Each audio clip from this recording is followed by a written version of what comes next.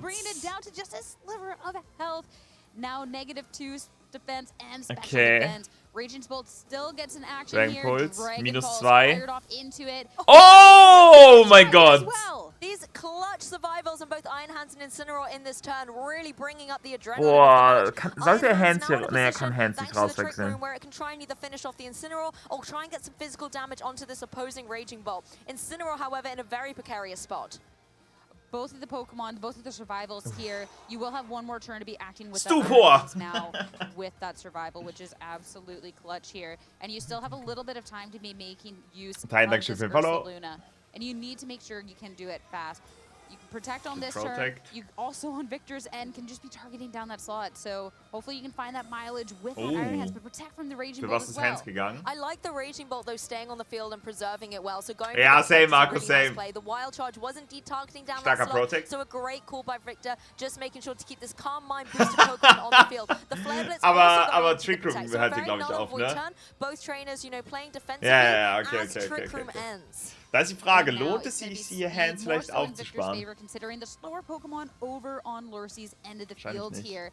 And the Raging Bolt, it is still sitting at full health here. Kann nicht and it still has this +1 special attack and special defense boost. So it is something that could be putting off that pressure. And at this point, we still haven't seen final Pokemon. Aber ich gebe Dragon Pulse in den Slot. Okay, das ist actually gut für Joshua. To take care of that last final 3 HP. I also like the fact that now Trick Room's over. You don't even have to worry about going for a Thunderclap. You can just go for these Dragon Pulses and get some really good damage out on the board. Just making sure to get those KOs. Ursaluna is able to retaliate and get okay, das ist sogar relativ speedy, das Blattmoon, ne?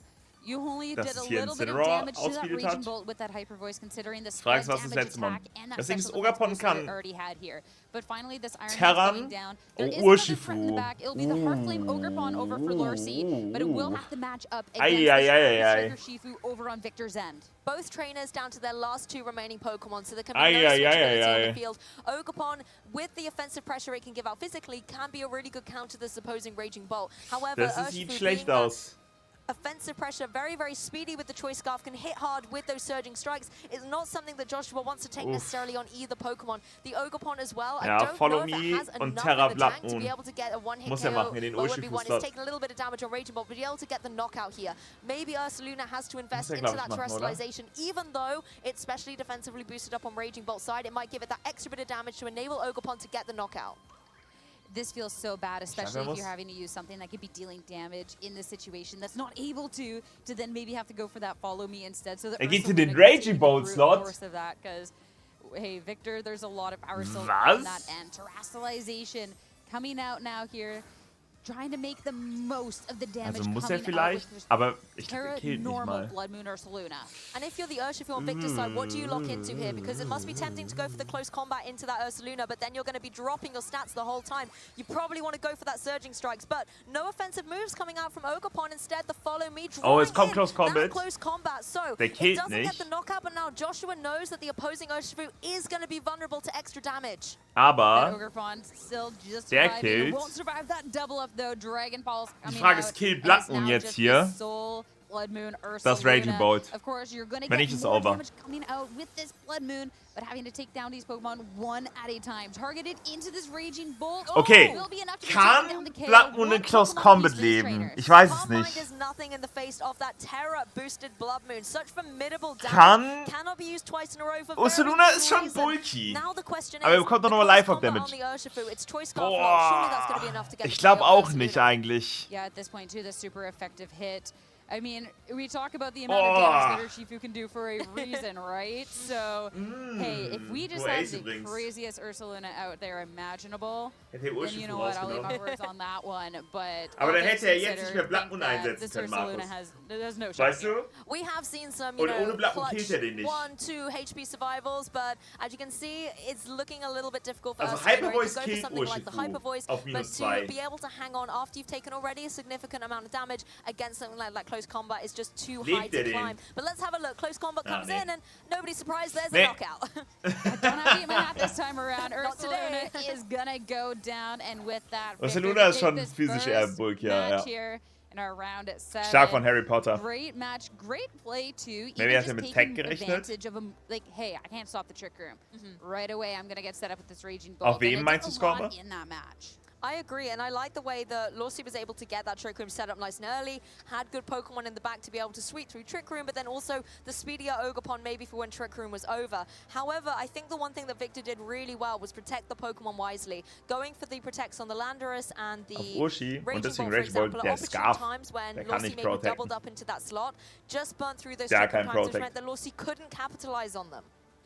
And at this point, too, even when Victor did let the Landorus Das Problem ist, go hat down, nichts, Urshifu zu killen. After it had protected one turn and it essentially soaked up a double up into that. Die Frage ist, ob vielleicht -1 Schallwelle mit Split Damage gekillt hätte, aber bin ich mir unsicher. And then you didn't need it to be winning that match. Look at that. Was heißt denn you so? lived that Incineroar just holding on a sliver of health there. And hails that you can't pick up like that.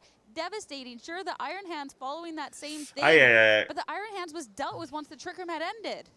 Honestly, I'm just gone. This was such an incredible match. So many clutch survivals there. And although Blood Moon Ursaluna, I believe that was one of our Costa prediction choices as well. I want to say it was Costa had it on there. It did a good job. The Blood Moon was very powerful into this Raging Bolt, and I was surprised that even with the Calm Mind, it went down. It just wasn't enough to go against that Urshifu. And I think when you think of the Battle of the Urshifus, you can see why this Water Terra Urshifu, particularly with the Choice Scarf, is so dominant right now. Yeah, so now I'm looking at where there can be adjustments going on into this next one, because we got to see Entweder already that Urshi zu Victor did a überleben really oder good halt job of playing für around that Hypervoice Trick Room. gehen und versuchen, Lawsy den zu does have two killen different mit einem modes to Crit his team. He maybe. does also Aber I have don't a know. faster mode to his team with his Tailwind to just kind of outspeed in that sort of way. Ich It weiß does aber auch nicht, feel ob a was little von bit bad in +1 terms of the Raging Bolt fact that gelebt hätte. maybe you're not want to bring the Farigiraf to that.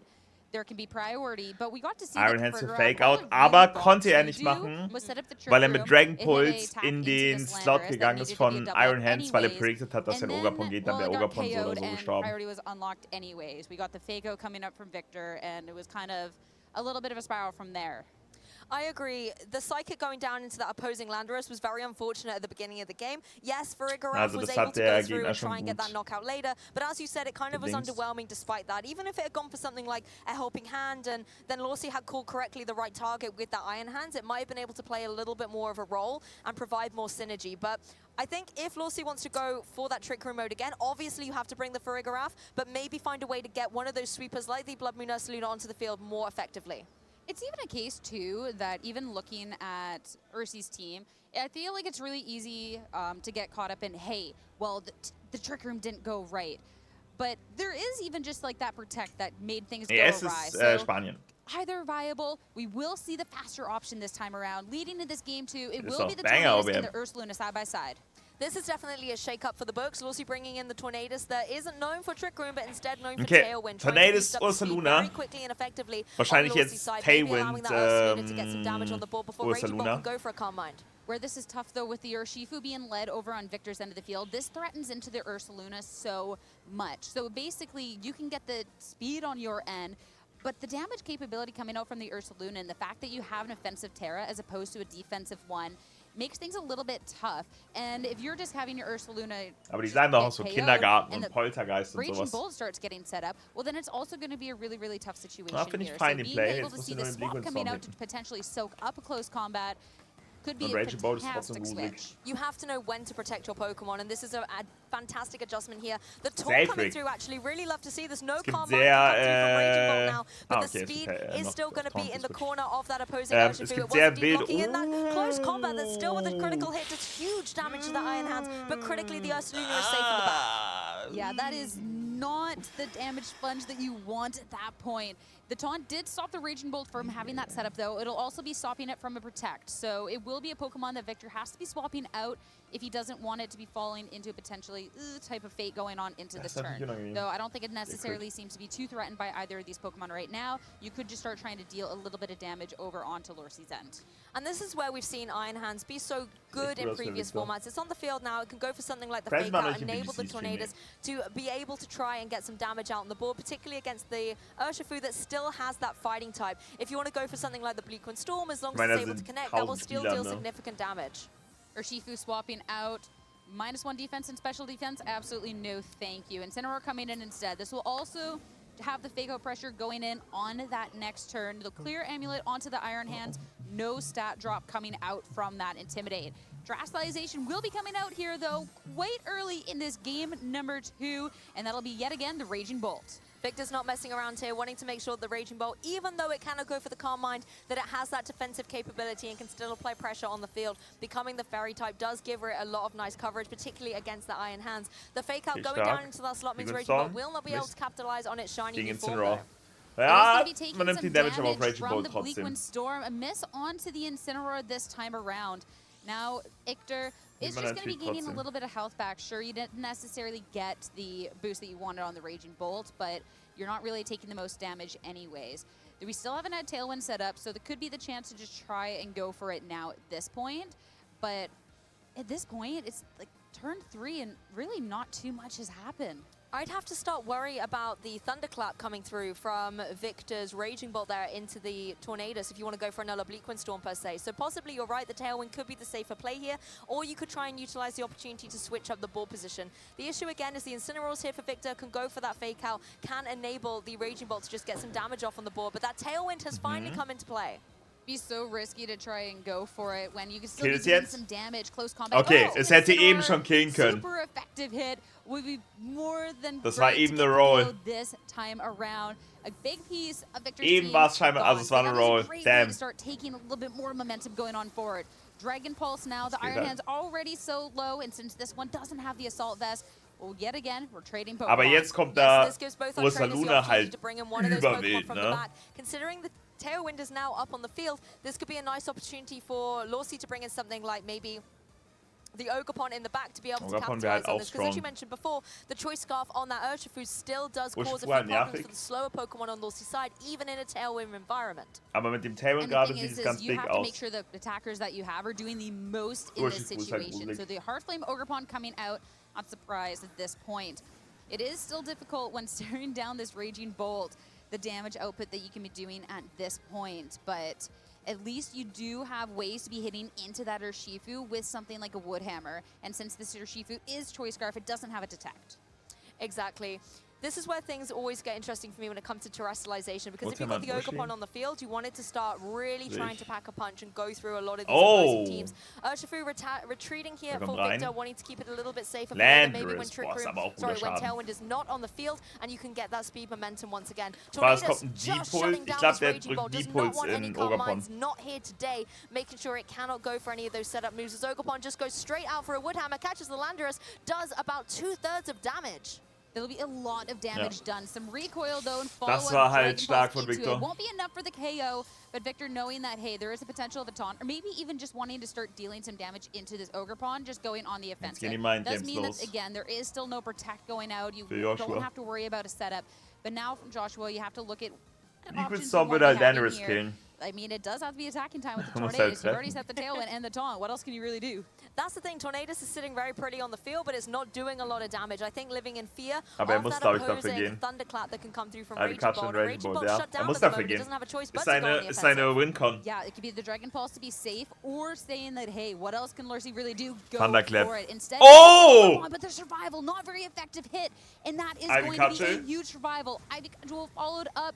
Hitting into the Raging Bolt will bring und hittet! Und hittet! Raging Bolt so low. Honestly, okay, got away with Urshifu kann nicht auf Aquajet gehen.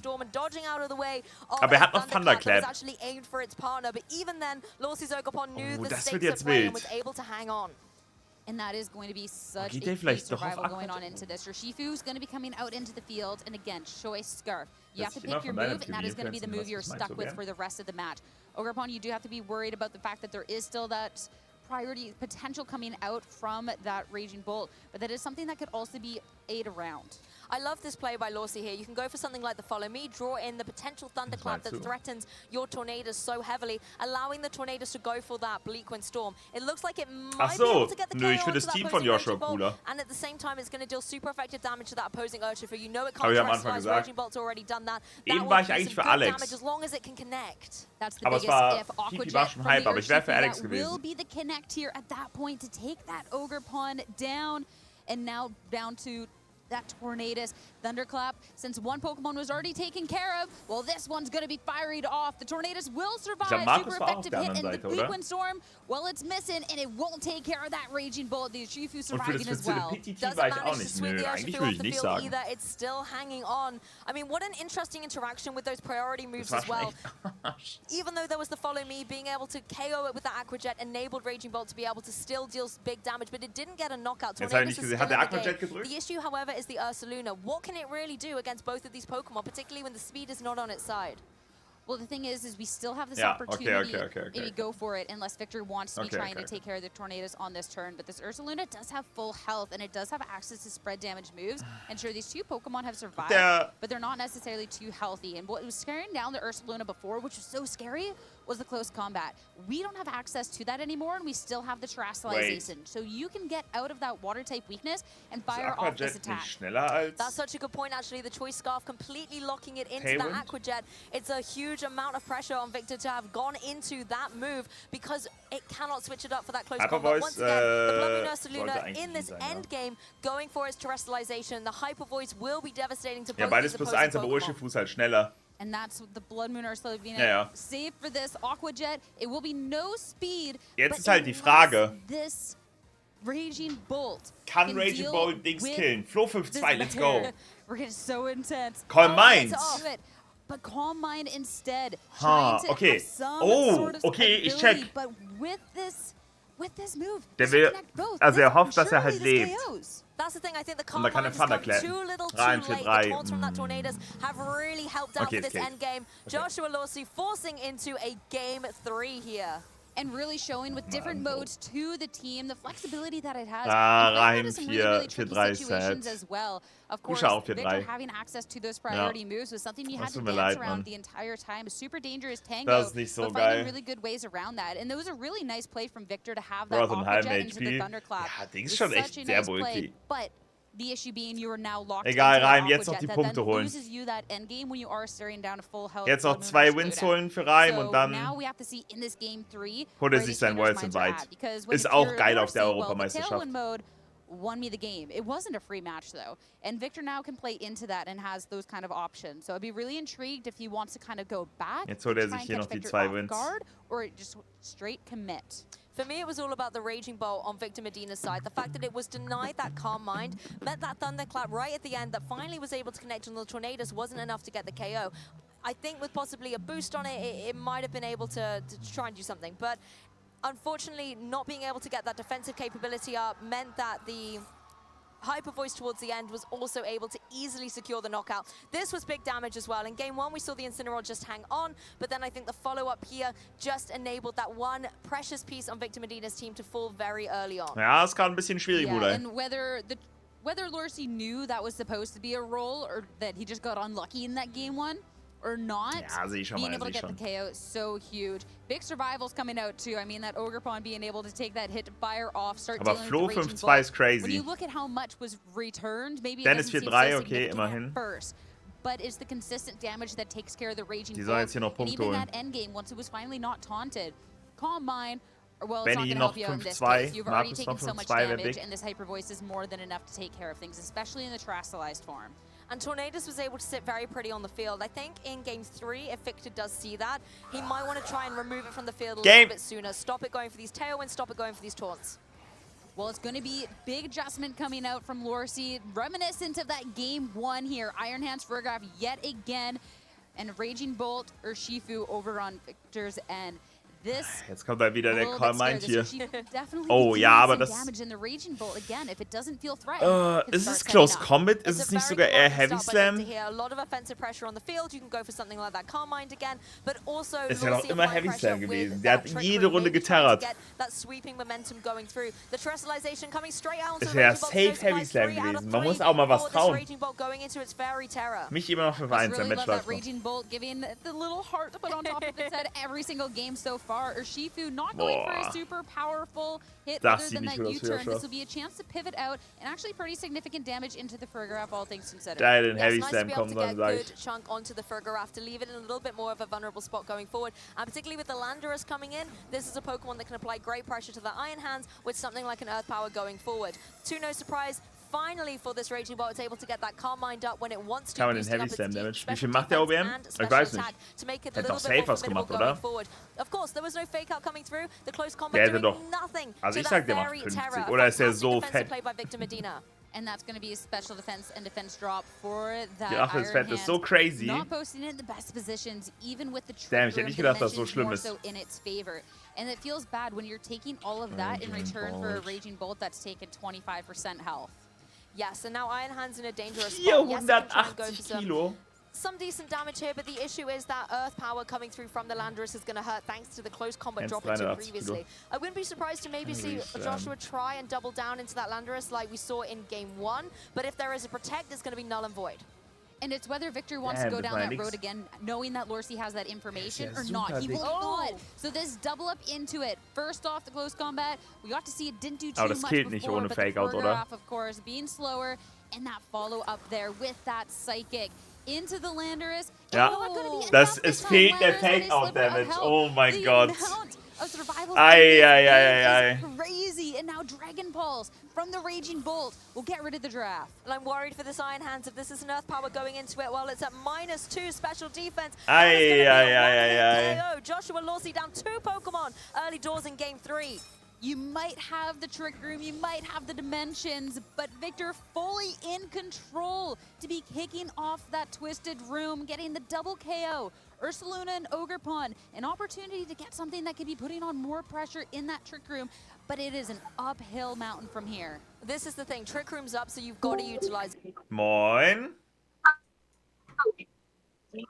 Moin, hast du schon gesehen? Ja, wir sind doch. Hier ist ein bisschen laut. Wie bitte? Hier ist ein bisschen laut. Naja, glaube ich. Wir sind doch mit allem up to date. Wie bitte? Wir sind doch mit allem up to date. Ja. Erzähl. Dinge sind passiert. Erzähl, wie geht's dir? Wie war's? Was war los? Ich bin 4-2 gegangen. Ja. Das Ding ist, ich habe mich, glaube ich, seit 3 Games nicht gut gefühlt. Also wirklich so komplett kaputt. Bisschen müde. gekippt, hast du getweetet. Ja, ein bisschen müde. Ja, also es war wirklich, ich war so, glaube ich, seit 3 Runden könnte ich eigentlich mich hinlegen und schlafen, aber ich weiß nicht, wieso gerade so krass diese Müdigkeit kriegt. Hast du genug getrunken, gegessen? Also auch so generell, ich habe frische Luft und alles, ich habe so auf alles geachtet, worauf man achten muss. Ja. Ja, und dann alles gut, egal, ich gewinne trotzdem einfach machen. Ja. Da habe ich gegen Andrew Ding gespielt. Ja. Andrew Ding ist einer der besten US-Spieler letztes Jahr gewesen, hatte mit die meisten Championship Points, ich glaube auch über 1000 oder so, und hat, ich glaube, das war der erste, der einen Swiss Run undefeated hatte. Ja. Das heißt 15-0 gegangen und dann Top 8 beim erstes Game zu verlieren. Crazy. Also ist ein krasser Typ, so. Und Dennis hat den heute 2-0 weggemacht. Ja, das habe ich mitbekommen. Genau. Und das Problem ist halt... Oh, der kannte dann das Team. Er kannte das Team, weil wir 1-2 das gleiche Team spielen. Nein, stimmt. Erstens hat er halt insane krass adaptiert. Und zweitens wusste ich natürlich auch so, okay, was hat Dennis gemacht und so weiter und so fort. Und das Ding ist halt, ich dachte zum Beispiel auch schon in Game 1, Turn 1, gut, wenn ich das genauso mache wie Dennis, dann ist er halt wieder in einer blöden Position. Er wird doch nicht genau das Gleiche machen. Ja. Aber er hat das Gleiche gemacht. Also beziehungsweise nicht genau das Gleiche, weil er ein bisschen anderen Lied hatte, aber es wäre auf das Gleiche hinausgelaufen. So. Und er hat das Matchup halt schon gespielt. Das ist halt wirklich crazy. Genau. Ich meine, man kennt es ja, wie krass man adaptiert, wenn man halt Games spielt. Ja. Und wenn du 2 Games dagegen spielst, da hast du halt schon wirklich einen krassen Vorteil. Und die Wahrscheinlichkeit bei fast 1000 Leuten dass 2 Leute gegen dieselbe Person spielen, ist jetzt nicht super hoch. Ja. Aber kann natürlich auch für mich ein Vorteil sein. Das Problem ist, ich würde aber an sich sagen, das Matchup ist negativ für uns. Also, dass Dennis das geholt hat, war auch, glaube ich, der Überraschung des Teams geschuldet. Also, Dennis hat gut gespielt, 100%. Andrew meinte auch so, ja, ich habe gegen das Team schon gespielt, ich bin der Meinung, ich habe das schlecht gespielt. Und also ja, kann er natürlich im Nachhinein sagen, aber das Ding ist, ich verstehe den Punkt, dass wenn er halt weiß, was er dagegen tut, gut spielen kann. Ja. Was er dagegen tun muss, so wenn er die Infos hat, die er jetzt durch das Set hatte. Ja. Und die hatte er halt. Und ich glaube, ich glaube, man kann es trotzdem gewinnen. Also Game 2 habe ich dann trotzdem Plays gezogen, wurde dann halt in einer kritischen Situation weggecrittet. Hat er sich auch entschuldigt, aber bringt mir auch nichts. Und dann kannst du ja nichts von kaufen.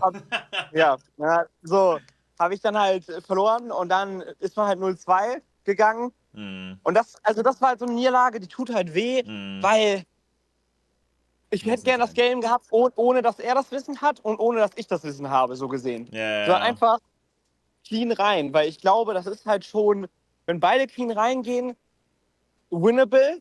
Wenn beide Wissen haben, dann ist das Matchup negativ. Ja. Boah. Weil also unser Team, es ist ja auch krass, hat krass viele Überraschungen drin und das über... Flo also das zockt ist das halt Team das, noch, ne? Flo zockt das Team auch. Genau. Weil Flo ist Flo ist 5-2. Also ich kann immer Standings durchgeben. Michi ist leider auch 5-2. Oh, krass. Flo ist 5-2. Benny leider gerade 4-3 gegangen. Oh nein. Dennis und Kusha 4-3. Haben beide einen Win geholt. Nice. Und Donji und Snomni sind leider beide 2-5. Ja, das ist sad. Aber immerhin, Flo ist hält noch das Team drin, hoch. Flo spielt halt das Team, also genau das gleiche Team wie Snoms und Flowbird und ich und Dennis. Und also ich war halt derjenige, der als erstes das Team spielen wollte und dann haben die sich ja auch ein bisschen auch drauf committed und jetzt sind wir da gemeinsam drin und ich finde es sehr, sehr cool. Ja. Und das feiere ich auch sehr. Aber ja, also ich kann immer noch 2 Wins, da habe ich mein Worlds Invite, aber also dieses Ziel Day 2, das wollte ich halt unbedingt schaffen. Ich weiß. Ich habe es nicht geschafft. Schade. Jetzt halt einfach zweimal noch gewinnen. Also einfach ist besser gesagt, aber ja, das ist möglich. also wäre schon cool, wenn du den... Warte, hier hat Joshua das noch gewonnen. Nee, es läuft gerade noch. Ich dachte schon. Ja, wäre natürlich cool, wenn du trotzdem den Worlds Invite hier heute noch den Sack zumachst. Ja, man muss aber natürlich dazu sagen, hier, ich habe dir mal die Statistiken geschickt. Flo's Opponent Winning Percentage ist wirklich unterirdisch.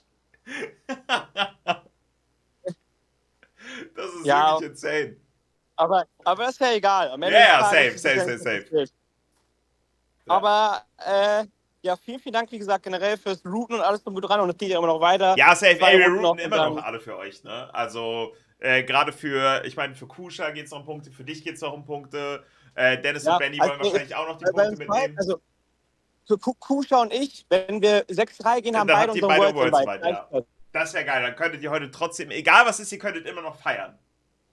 Genau, deswegen, das versuchen wir und mal schauen, was geht. Und supportet natürlich Michi und Flo noch gut. Ja, natürlich, das auf jeden Fall. Die beiden schaffen einfach Day 2 und wir holen unseren Worlds Invite. Ja, ihr holt euch heute einen Worlds Invite und morgen schaut ihr dann Michi und Flo beim Gewinn zu. Das ist der Plan. Und Markus natürlich auch, genau. Markus ist auch gerade, steht aktuell noch 4-2. Das stimmt, ja. Wie gesagt, vielen Dank und dann bin ich jetzt erstmal weg. Ja, wir hören uns später vielleicht nochmal. Würde mich freuen. Auf jeden Fall. Dann bis dann. Tschüssi. Bis später, viel Erfolg. Danke. Viel Spaß. Danke. Das ist echt cool, zwischendurch so ein bisschen zu talken. Ja, ist schade. Ist schade. Das ist echt eine unlucky Situation. Das ist echt eine sehr unlucky Situation. Sure, that sucks to have your record now not be undefeated. It always is never the most fun thing to be taking the loss on stage. But you're still in a great position in this tournament, and being able to see the adjustments that he's made and the plays that he's made, no wonder he's made it this far. Harry Potter. It's a tough in that game 3, because realistically, that's when we got to see the return of the Trick Room, and it could have been the thing that threw Victor off. Unfortunately, it just wasn't. Well, that's the game 3 situation. Gerne, do you go with the strategy that won you your game, or do you completely shake things up for that final match? And in this case, it got really, really intense, where Joshua went for the strategy that actually was the game he lost. Unfortunately, there was still no way through that opposing Raging Bolt. It's been the superstar standout Pokemon for me in this set, and Victor piloted it to perfection in this game 3. The amount of survivals coming out from both trainers' Pokemon muss kurz einen Rocket Balloon machen, Chat. Wichtig. Clutched it out, so you wouldn't feel sad. I felt like that was the entire match there. Trainers must really love their Pokemon here, but it definitely made for a really roller coaster of a match. So it was exciting stuff. And I think we really saw the interaction benefits that stats do have, whether it was, you know, being boosted up by Calm Mind or even being dropped by Intimidate, or the close combat drops as well onto the Iron Hands were incredibly significant. To get the Oko from that Earth Power just meant that, you know, Lorsi was already on the back foot. Well, at this point, Lorsi might have been on the back foot, but Victor Medina 1 foot forward, making it further as competition, day 2 now, and he's on the main stage over as Charlie to talk about it. Victor living up to their first name there, being the Victor here in Swiss round 7 at EUIC. Victor, how are you feeling? I'm feeling great. I'm feeling very nervous, and yeah, but feeling great. The nerves don't need to be there, Victor. You're having a fantastic run so far, unbeaten here at the European International Championships. That's something to be really proud of. And it seems like staying calm and collected was the keynote of that match with Calm Mind, Raging Bull. Soll man ansagen, ne? Calm Mind, Raging Bull. I mean, all the team is very standard. The main builder is Taro Okada, and I think he made a really, really good team. And I think I just like to play a lot of good Pokemons and good team. So this team is perfect for me. It's just good Pokémons together. And it's clearly Der wirkt schon sehr cool. Ja, ich finde ihn auch sehr sympathisch. In game 2, of course, the taunt was able to shut down your Raging Bull over on Lorsi's end. Tell us about your thoughts in that game 2. Well, in game 2, I think it was a bit of 50-50. Either I faked out the turn or I didn't. I didn't fake out the turn, and he read it very, very good. And he close combat into my Intin, and that was when the game ended completely. So. Yeah, there you go, and that was the writing on the wall. But then in game 3, very early double knockout over on Lorsi's end. Talk us through that. Yeah, in game 1 he KO'd with psychic close combat plus fake out. Beste Theorie immer noch, die existiert. Don't add me. He KO my Lando, and I was right. Yes, yeah. Very fine margins, wasn't it? Yeah. But again, just like your Raging Belt, staying calm and collected yourself. Right up until the very end in the face of the only 2 that are remaining over on Lorsi's end for most of Spanier, der soll anständig reden. How are you feeling about this team? It seems like pretty good heading into the rest of the day. I think this team is pretty good. I feel it's the team to beat. Okay. So it's just like I like to play this type of teams that it's very standard, play a lot and try to win as much as possible. Yeah, well, ist eine gute Herangehensweise. Gewinnen eigentlich spontan, würde ich sagen, immer gut. Day 2 potentially on the cards for you. We'll keep our fingers crossed. We'll have to see how that goes. What I'd like to know, Victor. Alles klar, Szenarios. Viel Erfolg, viel Spaß. Bulbasaur, okay. My goodness, Squirtle is having a terrible day at the office. Squirtle has no votes so far. We've got 4 Bulbasaur and 3 Charmanders. Stay tuned to see if Squirtle... Wir alle hassen Shingy. But finally, any shout-outs you want to give? Yes. Shout-outs to my eSport team, Sport Maniacos. Nice gameplay, and all the Indeed Armarouche players out there. But shout-outs also to my prep group, Antonio, Miguel, Sufi, Team C, Dub Nation. Zu allen Indeed Armarouche Playern. Especially my mother, who is suffering right now, I know, watching the stream. Hang in there. Thank you so much for joining us, Victor's mum. That's fantastic to hear the number of people who are behind you, Victor, and we'll keep our fingers crossed for you. Well, Victor Medina claims round 7, and right now for Victor, it's heaven. Amazing to see these trainers already making day 2 of the competition here at the European International Championships. There's still 2 more rounds to go, so und deswegen steht auf 7-0. There's still a lot of action to catch up on, but for some of our trainers who maybe are now advancing in, the pressure's off a little bit. A little bit. Just a little. You don't want to relax too much. It's a lot cooler to say that you made day 2 at the largest Pokemon event ever at 9-0 than 7-2. Yeah, that's only like 1 or 2 people can say they did it. Exactly, and that's kind of like, you know, a screenshot nobody can ever take away from you. Exactly. Except maybe the person that beat you round 9, so they actually got the 9-0 and you now have the 8-1, but it is what it is. But it's getting really tense for the competition. There's only a handful of people that have now made it into day 2 since those are undefeated, so it's really exciting, but we're going to have so many more by the end of the day. And I think as well at this point, there's a lot of X2 trainers out there who really have their tournament lifelines on the line, and they've got to keep that resilience and that determination to be able to go through the whole day. And I can tell you, I would just want to fall straight asleep after such an intense day. Of course, things are heating up. Things are getting intense, but we gotta chill and relax. We can relax for a second. We want to know how everyone else is enjoying their tournament experience. We have a couple more posts to be showing. Karina and Cap at EUIC and Lucario. Oh, there's the Lucario.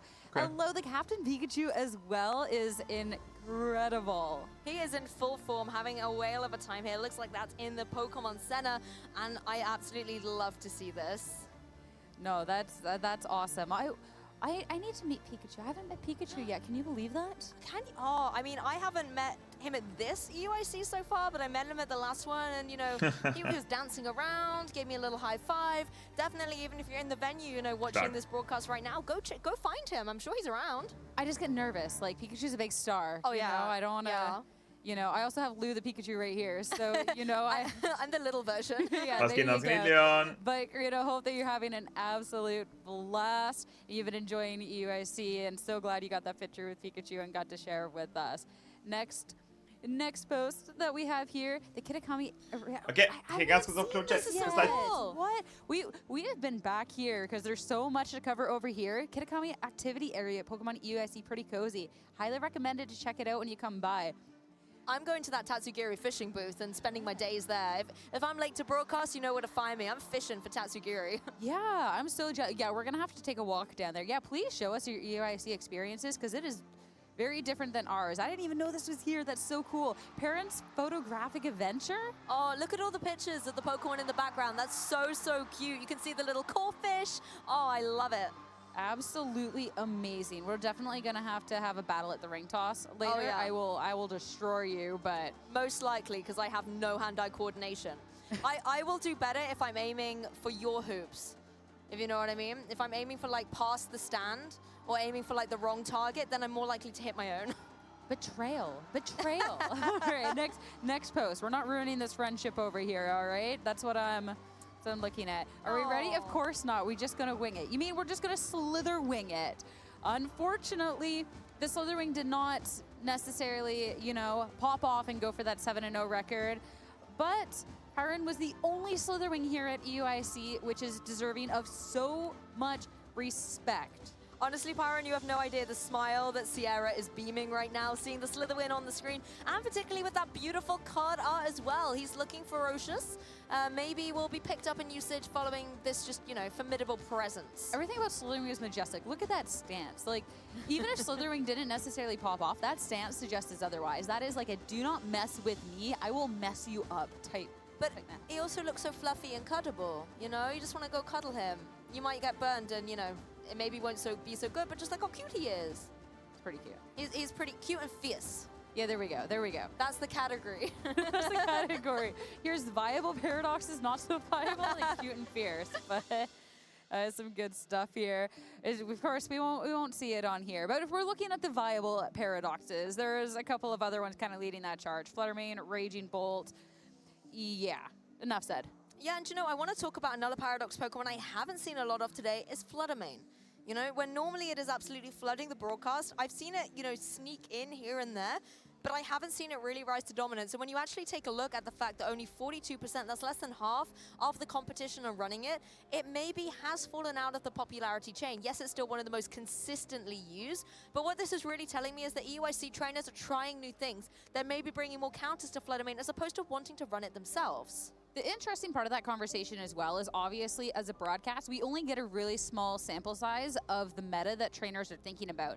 But what we have seen on broadcast is we've pulled multiple previous IC winners, multiple regional time winners, world champion. So the pedigree of the trainers that we've pulled, and they're not necessarily all using the Fluttermane, it then kind of makes you question, like, what teams are the Fluttermane on? Is there a reason why some of these top trainers are not using it as much? Or what is happening to the trainers that are? There is still so many players out there that are doing really well that might have it. So I don't want to get too necessarily caught up on it. But it is very interesting, the teams that we have seen and how they've kind of adapted and survived without. This is what I mean, though. I think when we look at, you know, day 2 usage, that Fluttermane percentage will drastically increase because it will be in a lot of consistent teams. But just interesting that at one of the biggest tournaments, when, you know, you're kind of thinking, what Pokemon should I bring? What's a really good pick? You might, you know, kind of bank on Fluttermane a little bit, but it seems to not be the case in day 1. But I think the maths will be very interesting tomorrow. It's definitely interesting, too, because when you look at the Fluttermane and the Lando Eye percentages, I think that's where maybe you don't see as much as the Fluttermane if you're looking for a strong special attacker on your team. I mean, you can only have so many, and Fluttermane, Raging Bolt, Landorus, Incarnate, all having that special attacking. You don't necessarily want all three on one team because that's going to be maybe a little bit. And hey, that could be a super powerhouse team, but if you're only needing one or two of those Pokemon, you're going to have to pick and choose. So to see them all kind of side by side, very close in their percentages that makes sense to me. And I'm liking the Genie Magic on here with Tornadus and Landorus. You know, you can take a little moment of silence for Thundurus. It's not really out there right now. You know, maybe we'll see it again. But I think when you've got such consistency from, you know, the Tailwind mode. I keep saying Trick Room on that Pokemon today. You know, I'm definitely getting them the wrong way around. But Tailwind on that Tornadus just being so prevalent, as well as the other supporting moves we saw, like Taunt, for example, can be really effective at shutting down an opponent's strategy, as well as then on the complete flip side, the offensive powerhouse of that Landorus, just showing why it's so well utilized. 100%. And if you don't want to say the Tailwind or the Trick Room, you just say Zoom or Room. Oh, I like that. I mean, they sound similar, so I'll probably still get the confused knowing me, but it's worth a try, right? I tried, but it was great to see it coming out from Lucy in that last match, why Tornadus isn't necessarily, like, it isn't a bad call going into this type of event with the different utilities that it has with something like that Taunt. But it has weaknesses, and I think that's very, very dominant at the moment with the rise of Ice-type Pokemon, like, for example, the Das wird nochmal alles sehr spannend. We saw a Urshifu with Ice Punch earlier. So there are Pokemon trainers who are really trying to tech some kind of ice capability on the team, because even though it's not defensively a good type, offensively it has a lot of coverage. It does. So it's actually funny you say, like, oh, defensively it's not a good type, because I know even at Vancouver we talked about, like, will we say Articuno? We didn't. Yeah.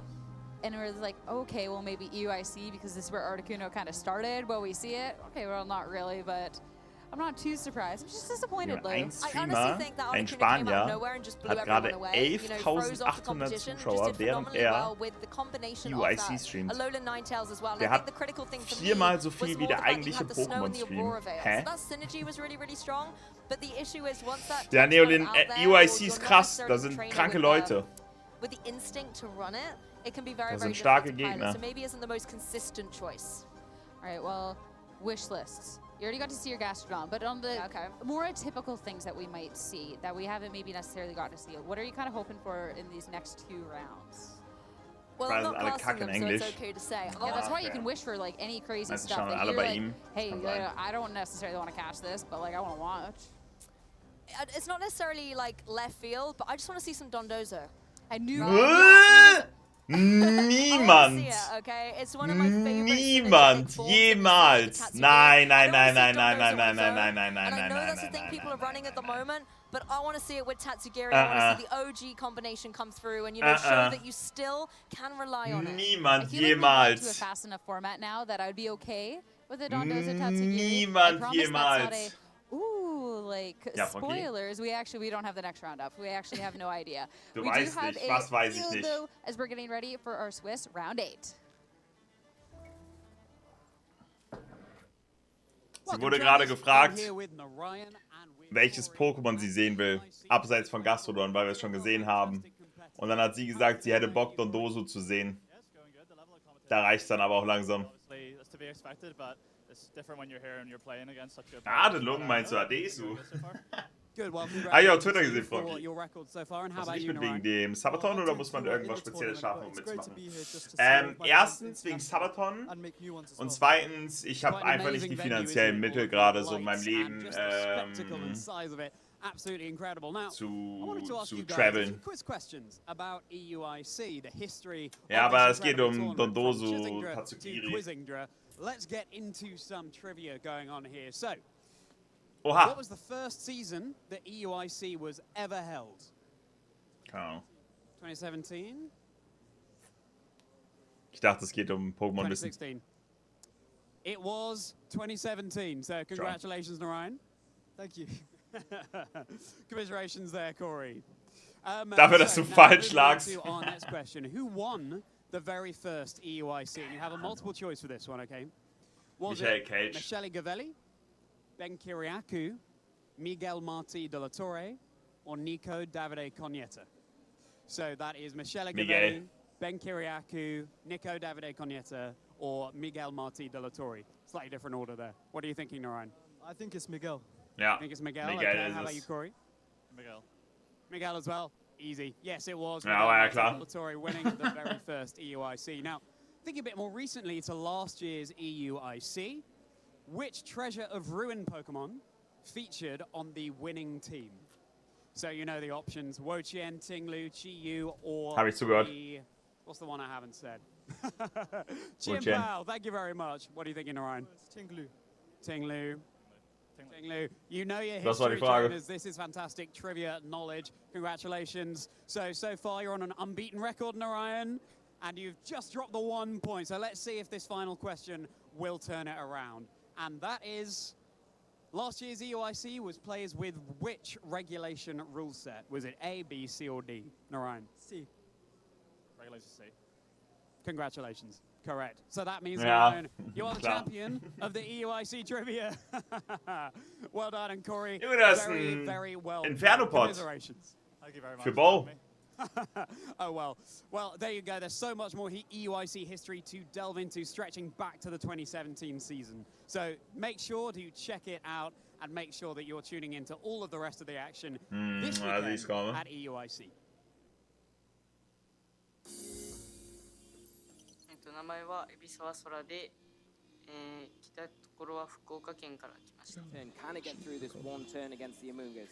This is the question. Does Amoonguss Junior Finals 5-2 sieht so wild aus. To get the knockout here, it's only really got that pollen puff or the clear spot, but it gets the knockout. Sora Ebisawa is your 2023 Pokémon World Champion. Nächstes Mal Pokémon Go, Leute. Der Banner. 観客の人も盛り上がっていたので、僕的にもとても嬉しかったです。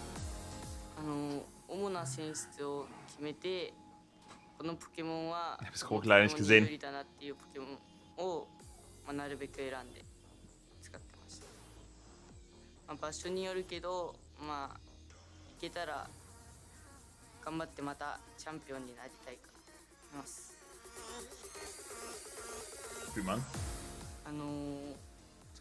トルネロスというポケモンと、追い風役とトリル役が混ざった構築は読み合いになるので、ちょっとジュニアで優勝したけど、大人の大会でも、緊張なくプレーしたら優勝できるんじゃないかな。Als die, nicht alt. 対戦、このジャパンチャンピオンシップスに敗退した人も、また諦めずに来年、挑戦してもらいたい。Seit wann gibt es Pokémon Competitive? Schon immer. The teal mask is a Pokémon with an adorable complexion, but one with immense power. The DLC's flagship Pokémon is one you need to prepare for. Also Competitive gibt's schon immer. Es gab damals schon in Stadium-Turniere. At a glance, Aber so richtig VGC gibt es, glaube ich, seit 2009. 2008, 2009. But the really interesting part is its masks. Each mask gives Ogerpon a different ability and changes its type and Terra type. Which one you choose for your team jeder darf bei EUIC mitmachen. Because when Ogerpon terrestrializes, it takes on a brand new ability called Embody Aspect, which boosts a particular stat depending on the mask worn every time it joins the field.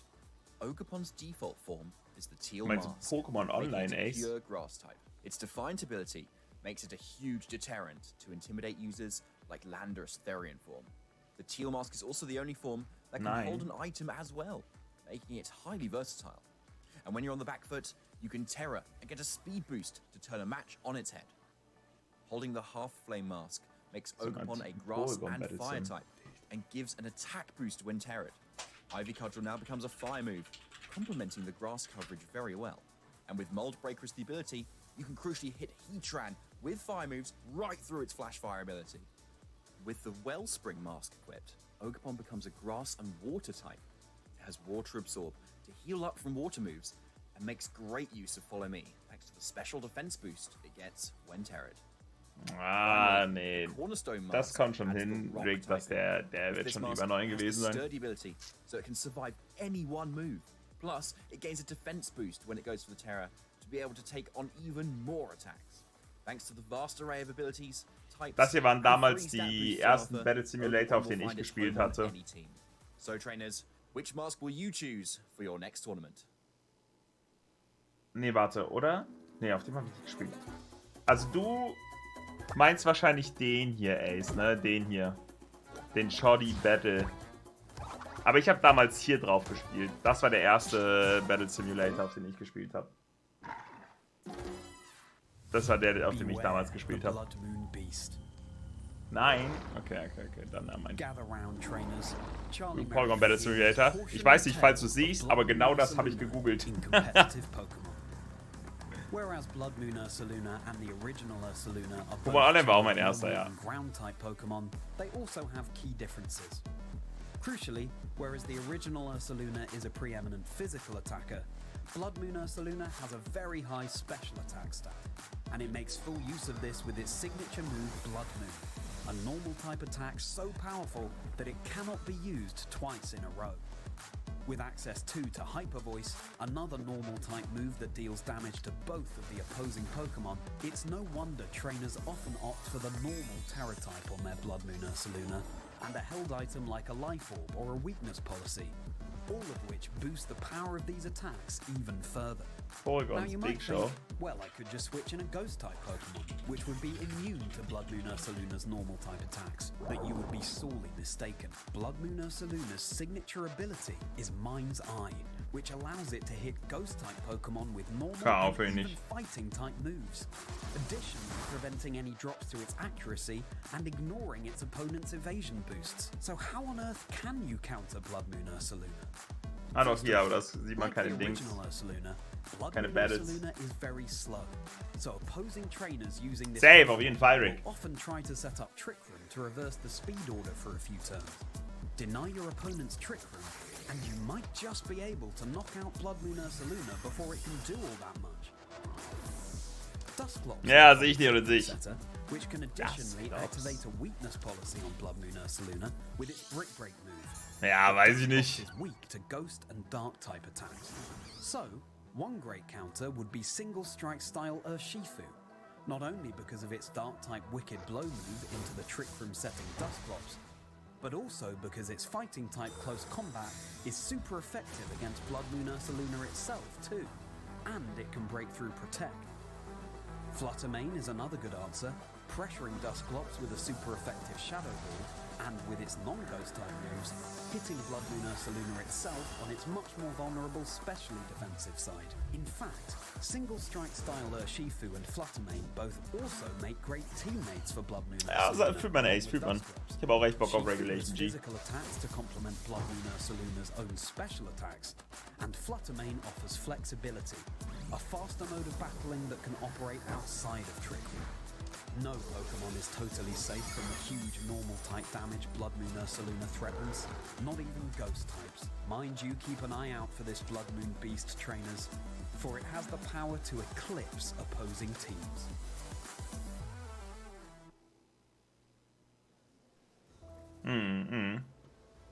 Well, look at it, trainers. It's almost like there's a massive competition going on here this weekend. I'm surrounded by such incredible VG talent. We've got Killian DeQuesne, we've got Marcus Dion, and we've got Dylan Salvanera. Dylan, how's your tournament going, briefly? Unfortunately, this round I just got knocked out of day 2 contention, but you know, still got to go strong. Can still get points. So, and especially since for me, points would matter a lot, especially for that round 1 bye at Worlds later this year. Yeah, well, we keep our fingers crossed for you, Dylan. And you're running Wolfie spielt nicht gegen Michi, Chat. from Vancouver, so let's hope that you can clinch out those points. Michi spielt gegen Lewis 10. I'm 5-2 currently. I've got my 1 RNG loss. I've got my 1 matchup loss. Now it's just cruising. So. Und Wolfie spielt gegen Tianyi Chen. I'm just here for vibes, so you know. The vibes are certainly coming here at EUIC this week. Wahrscheinlich so 3-4 Tage Rig, maybe. Yeah, 5-2 as well. Just need 2 more, then hopefully secure day 2 with the Iron Crown. So we'll see. Yeah, let's hope so, Killian. Trainer who's been doing fantastically well in the EU scene here with some really good finishes this season. So let's hope that keeps up for you, Killian. Now, I've summoned you here today because we have some quick-fire questions, a Rapidash round, if you will, here at Charlie's Chill Zone. Again, not at the couch, but this is chill enough. We've got some Pokemon-flavored questions ready to go for you. So, you ready? Quick-fire? Let's do it. Killian, Team Magma or Team Aqua? Team Magma. Aqua. Aqua. Aqua.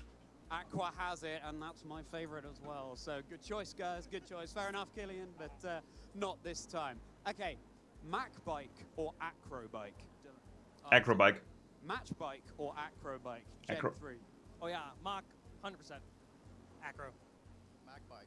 Mac, yeah, okay. We're favoring the speed over the acrobatics there. Interesting, I'm gauging the kind of people we're dealing with here at EUIC. Okay, what's next? Omanite or Kabuto? Kabuto. Ammonite, easy. Ammonite, easy again. Yeah, I'd say Omanite as well. I like this, Killian. We're not agreeing. We're not agreeing very much here. I might have to ask you to leave. I'm joking. Okay, where are we going to go next? Let's say the proudest shiny that you own. Killian. I would say Roaring Moon. Roaring Moon, it's a cool one. Lake of Rage Gyarados. Yeah, must have worked really hard to get that one. I did. It was a long and troublesome journey. Making it all the way to the Lake of Rage. Dylan. Honestly, has to be my favorite Pokemon, Celesteela. Celesteela, shiny Celesteela, very nice. How long did that take? It took a while. I think in the Dynamax Raid Adventures it took like 300, over 300. Dedication, that's what you need if you want to get those sweet, sweet shinies. Okay, what about next? Favorite type, Killian? Dark. Ghost. Water. Steel. Dark water steel. There you go. So, more of a single strike Urshifu, more of a rapid strike Urshifu, and more of a terror Urshifu, I guess. Okay, and how come? I want to expand on that one a little bit. How come Dark? Yveltal's my favorite Pokemon. Easy. How come Water? All of my results are with a funny fish, What's so it? that's pretty much it. Just a general funny fish or one in particular? Any of them. Dondozo, I guess you could call Pelipper a fish. Ach, Urshifu du rabbit Scheiße. Was? Yeah. I'm not sure Urshifu is quite a fish, but vaguely. It's got that swimming motion, hasn't it? It's close enough, I'd say. Okay, fair enough. I'll give you that. Why Steel?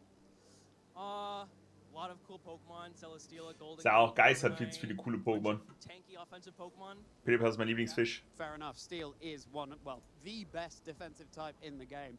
Okay, very nice, everyone. Where are we going to go to next? I'm going to ask question I've been asking all of our players that we featured on stream this weekend. Bulbasaur, Charmander, Charmander. or Squirtle. Start with you, Dylan.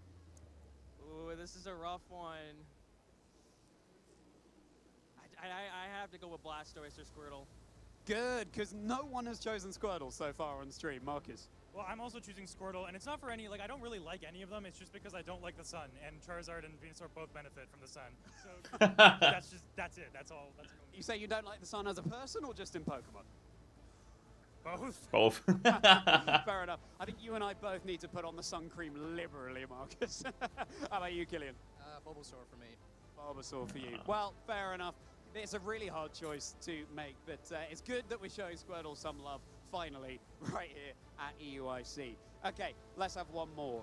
What's your favorite Generation 9 Pokemon? Marcus, Vegeta. start with you. That is really hard. Tinkerton. I'm going to say Glamora. Glamora, good choice. Dylan? I want to say Sandy Shocks. Sandy Shocks. Skeletors, bro. Sandy Shocks. Yeah, bro. No Skeletor's. You did get bro. Killian, how about you? It's gotta be Iron Crown. Iron Naja, Crown, finde ich yeah, aber of auch. course, the Iron Crown Pokemon sehr you've cool. been doing so well with this season. Iron Crown, Future Paradox, Sandy Shocks, Past Paradox, and Glamora, present day. Something. One of them. Yeah, certainly. Area Zero. We know that. True. Can be found in Area Zero and in the Underdepths, no less. Well, thank you very much for that. I hope that's got your brains firing, getting you fired up for your next round. Before we go, any quick shout-outs you want to make, Killian? To my girlfriend, Sophie. Süß. Sophie, if you're watching, hope you heard that. Marcus? Scale Shot Dragonite, you're my hero. Fühl ich. Picking up in usage this tournament with the Scale Shot. Really cool tech. Dylan?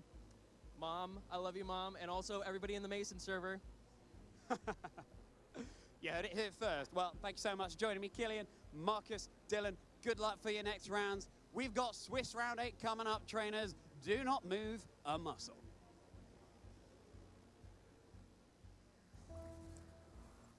From the floor over Sweet. to the caster desk. Thank you so much, Charlie, for giving us a bit of insight there. I heard a bit of a Sandy Shocks affair going on there, Sierra. I'm not sure if you had any initial thoughts about that, whether...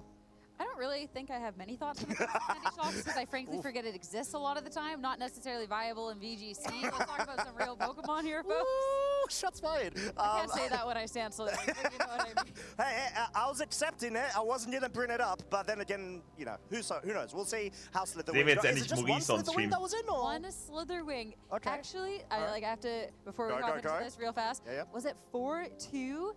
So, no, sorry, at a, was it 4-2, but then just took the loss of Febzies for 4-3. No. But, like, you know what? I think that is the best Slitherwing has ever done at an event. At an IC as well. Yeah, and an IC. So I think this is a pretty, like, big win for Slitherwing, honestly.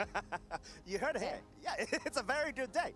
You know, still up for title, and, sorry, not title, points, potentially. But, of course, we are here for Swiss Round 8, of course, for the 2024 European International Champion. And we're definitely at the tail end here, Sierra, and... stimmt, Leute, stimmt. Jetzt kommen die 6-1 on Stream, das recht. Tired trainers, but still trying to battle it out to get that coveted day 2, which is, at this point, highly contested. And they just got to push through a little bit further, because, of course, you want to get that day 2, but the matches are just getting more and more tough. 6-1, wer ist Fabian Cool? Den Namen habe ich auch schon öfter mal gelesen. From our day 1 competition, and with just 2 chances left, the matches are difficult. Den Teams erwogen noch nicht, nee. Wow, like the match that we have coming up is just absolutely incredible. Ooh, it's gonna be spicy. Aureon Solar steht 6-1. Aureon Solar hätte ich Bock drauf.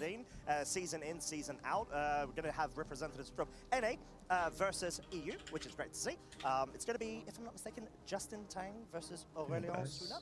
Yes. So this is the Titan matchup, and oh my gosh, I have to just say, it was really difficult to know what match for this one. It was difficult. There are too many choices. That's the issue here at these ICs. I feel like every other match we've been having at least international champion level matches, and just being able to sort of see both of these trainers, which they're at X1 at the moment.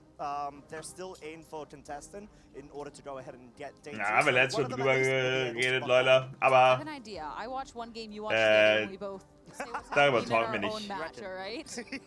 Weil er scheint super nett zu sein, sagen alle. Er scheint super korrekt zu sein. Having that X1 record, you're not out if you lose it, but it will make things a little bit more tough. You do have to be winning your last match of the day, and of course, when you're looking at the day 2 of the competition, we talk about that 7-2 making it to day 2. That is only the first hurdle. You still have to be getting through the day 2 of competition, looking at our standings to see who has been going on that run. I mean, the 7-0 still have a chance to be undefeated so far. Yeah, most definitely, and I think there's a lot of familiar faces. Oliver Eskelin actually leading the front right now, being seed number 1. We know previously is a finalist at a European International Championship, only falling 1 point behind Eric Rios. So a lot of very good players, not only EU side, but also other regions too. And when we're looking at 7-0, everyone on the left side has secured their spot in D2, whereas looking at the left with the 6-1, still have to be winning out that one more. So I like that we do get representation from everywhere at this point. If you travel long and far to get to this competition, you want to make sure that you can be here and you can compete. No, most definitely. I think at this point, it's sort of up for grabs. You've already sort of made some great strides in being able to get that position going. But we said there are quite a few 6-1s as well that we do recognize and have actually seen a couple of them up on stream today. I don't know, Sierra, do you have any initial favorite highlight Pokemon that we've seen so far? In Flavio Dopidio, who is now 6-1 with Vezendipity and Gastrodon, which is, in my opinion, the absolute craziest thing out there. Because, I mean, it's a Vezendipity.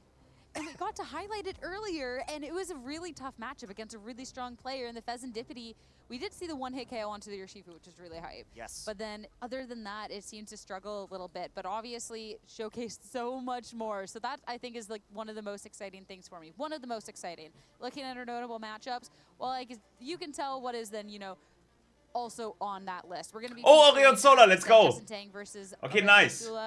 But so many fantastic cool. Going along to that bottom one, 6-1. Fühl dich. Brendan Zhang. Oh my goodness. Yeah, I mean, we've got world championship caliber trainers just bouting it out. So I'm really intrigued to actually see what kind of teams they've been opting to at least does try to prefer going a bit more on the balance side of things, and maybe even integrating any sort of Japan balance in his effort as well. Yeah, and having that consistency, I mean, balance is just so strong. Looking at this field, I mean, it's definitely good for getting through a long day, whereas Brendan's saying, looking over on the NA part of things, always a little bit off that meta, looking at stuff like the Roy and Moon historically played, and obviously really, really good at piloting it. So it's still comfort, but just in a different fashion. Yeah, and I think at this point, you need to be able to make sure you're playing as comfortable as possible. Ah, Like der, yeah. Kenn ich. We are on the penultimate one, so you just need to be able to try to lead this way through, have that final sort of rush and push in order to try to reach that top spot. But we can't talk about our world champions anymore. Let's talk about the other Den champions. sehe ich sehr häufig auf Twitter. Special event champions going up against multiple regional champions. This, I think, is a really exciting match. And for the biggest reason, I mean, when we look at Justin Tang, he was a breakout star last year.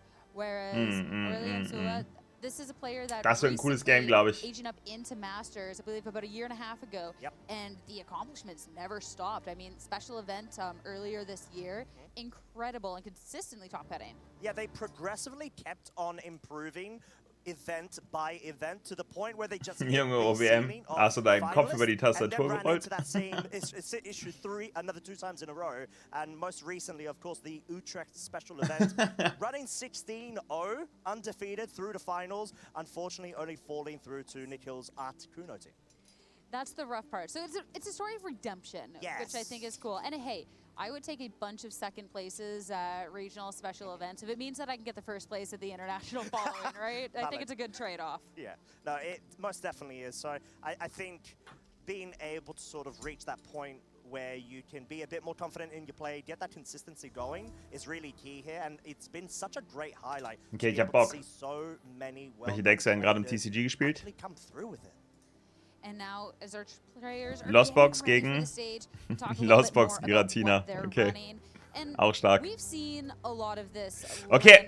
This raging bolt, this type of core kind of going on. I said earlier that hey, Orion soll er sein. Which special attackers that you want, maybe not running Utrecht all Team. of them.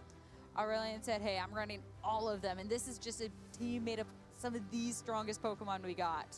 And I think actually seeing one of the Pokemon that we haven't encountered so far today, that Porygon too, you know, having the flexibility of the download ability in order to either get a special attack boost depending on the lower physical side of the opponent's side. Das Line-Up mich sehr it's such a Pokemon that increases its longevity and sustainability over time. War nicht drin. Doch, safe. An issue that we've seen with Porygon too is that a lot of Pokemon picks. King Gambit and Gouging Fire is a core and a combination that we get to see. Normally when you see one, you can't see the other here. The Howl to be raising the attack and having the Dragonite as well. You can just stack those attack boosts and inner focus on the Dragonite. You can't be intimidated down. So looking to potentially set up and start dealing massive amounts of damage over to Aurelian's end of the board. And I do want to call out, Sunny Day on the Gouging Fire is something you don't commonly find at all. And it may be synergizing quite nicely with a Flutter Main there. If, for example, the special attack stat in order to further promote that damage output. It's a nice way to get best of both worlds. You get choice specs as well as the photosynthesis boost. Talking about Aurelian's team here, Raging Bolt, Landorus Eye, Fluttermane. These are strong Pokemon we've seen before. This will be the booster energy on the Fluttermane, so it will be something that is potentially saved if we do see that Sunny Day come out before the Fluttermane comes out. But it does mean that it is going to be just that one thing coming out. You don't have the double up like Justin has. What I do like here is there is that form of speed control icing up on the Fluttermane. You don't necessarily get to see it too much nowadays, but it can definitely give that little bit of boost when you need it. And I think being able to also pair that up quite nicely with an Assault Vest Raging Bolt with Electro Web allows you even more further speed control. Wahrscheinlich einer der besten französischen Spieler aktuell. Landorus Eye, even though we've seen it so many times today, we normally get to see the substitute, but this one instead going ahead and running that taunt to potentially try and shut things down. When you're looking at things like this, Howl, looking at this Porygon 2 wanting to go for a recovery at Trick Room, you're not expecting that move coming out from this Landorus. So that is definitely something to be kind of watching out for if you're Justin. Yeah, that's a great call out because we will likely be seeing, if the Fluttermane comes out, the speed stat being the choice of increase via that booster energy, which may allow a sort of situation like you called out this year where you get the Icy Wind off, Gouging Fire can immediately be threatened if that Landorus Incarnate has a lot of investment in its speed. Yeah, I love the little differences that these trainers have on these teams to really make the most of their team here. Raging Bolt as well, a lot of the times today we've seen this leftover set that with the Protect. This one with the Assault Vest, you're looking to make sure it can be surviving through the turns while you're just dealing out damage, or going for something like the Snarl and Electro Web. You have a way to lower the speed, you have a way to lower the special attack. Yeah, I think being able to have that flexibility is why this set is so prominent, and it allows more room for immediate responses based on, let's say, leads. So you can easily lead that Pokemon and then just have multiple sort of options available to yourself based off of what your opponent is trying to start off with. And maybe if the leftovers Raging Bolt is the more typical one, maybe the strongest then by default, having these extra ways of controlling the pace of the game, not just in the actual speed, but the amount of damage that the opponent is going to be using, I think is super, super powerful. The Snarl I don't think we'll see too much, but the Electro Web is definitely, that could be a little bit more important here. The one thing you do have to be watching out for when you do have this Icy Wind and the Electro Web is that King Gambit though. The King Gambit, it doesn't have necessarily the speed, but the Defiant to kind of force you away from those moves. If you try and go for them, that has to be on your mind. And I think that's a really good way of being able to perhaps bring a two-core mode if you're Justin on this. So maybe leading with something that maybe trying to bait out those sort of moves from the Raging Bolt over on Aurelion's side, and then have either King Gambit, Da wird morgen so viel los sein. Porygon 2 to lie in the bench at the Aber die back, Bühnen sehen waiting richtig for sick their aus dort. opportune moment to be able to be introduced onto the field. Definitely a barrage of different ways for Justin to be setting up the board here. So we'll have to see if he can get that momentum to be kicking things off here and where to be finding it, which is what makes me like this version of this Porygon 2 team more. I wouldn't even call it a Porygon 2 team, but something that I like, the fact that you actually have offensive options here paired with it. Yeah, and I think some very strong offensive options. We've got Flutter Mane on the special side. Really, that in combination with Porygon 2, if of course the download boost is procced, is pretty much all you need. And being able to actually have Ghost Terra as an option is actually cool to see as well. Well, we're getting the Porygon 2 and a way to be putting some pressure on. That'll be Porygon and the Gouging Fire to kick things off for Justin. Landorus Incarnate and Special attack Rose. Brilliant. Okay. Right away, see the Drews. You also get to see the Photosynthesis with that booster energy.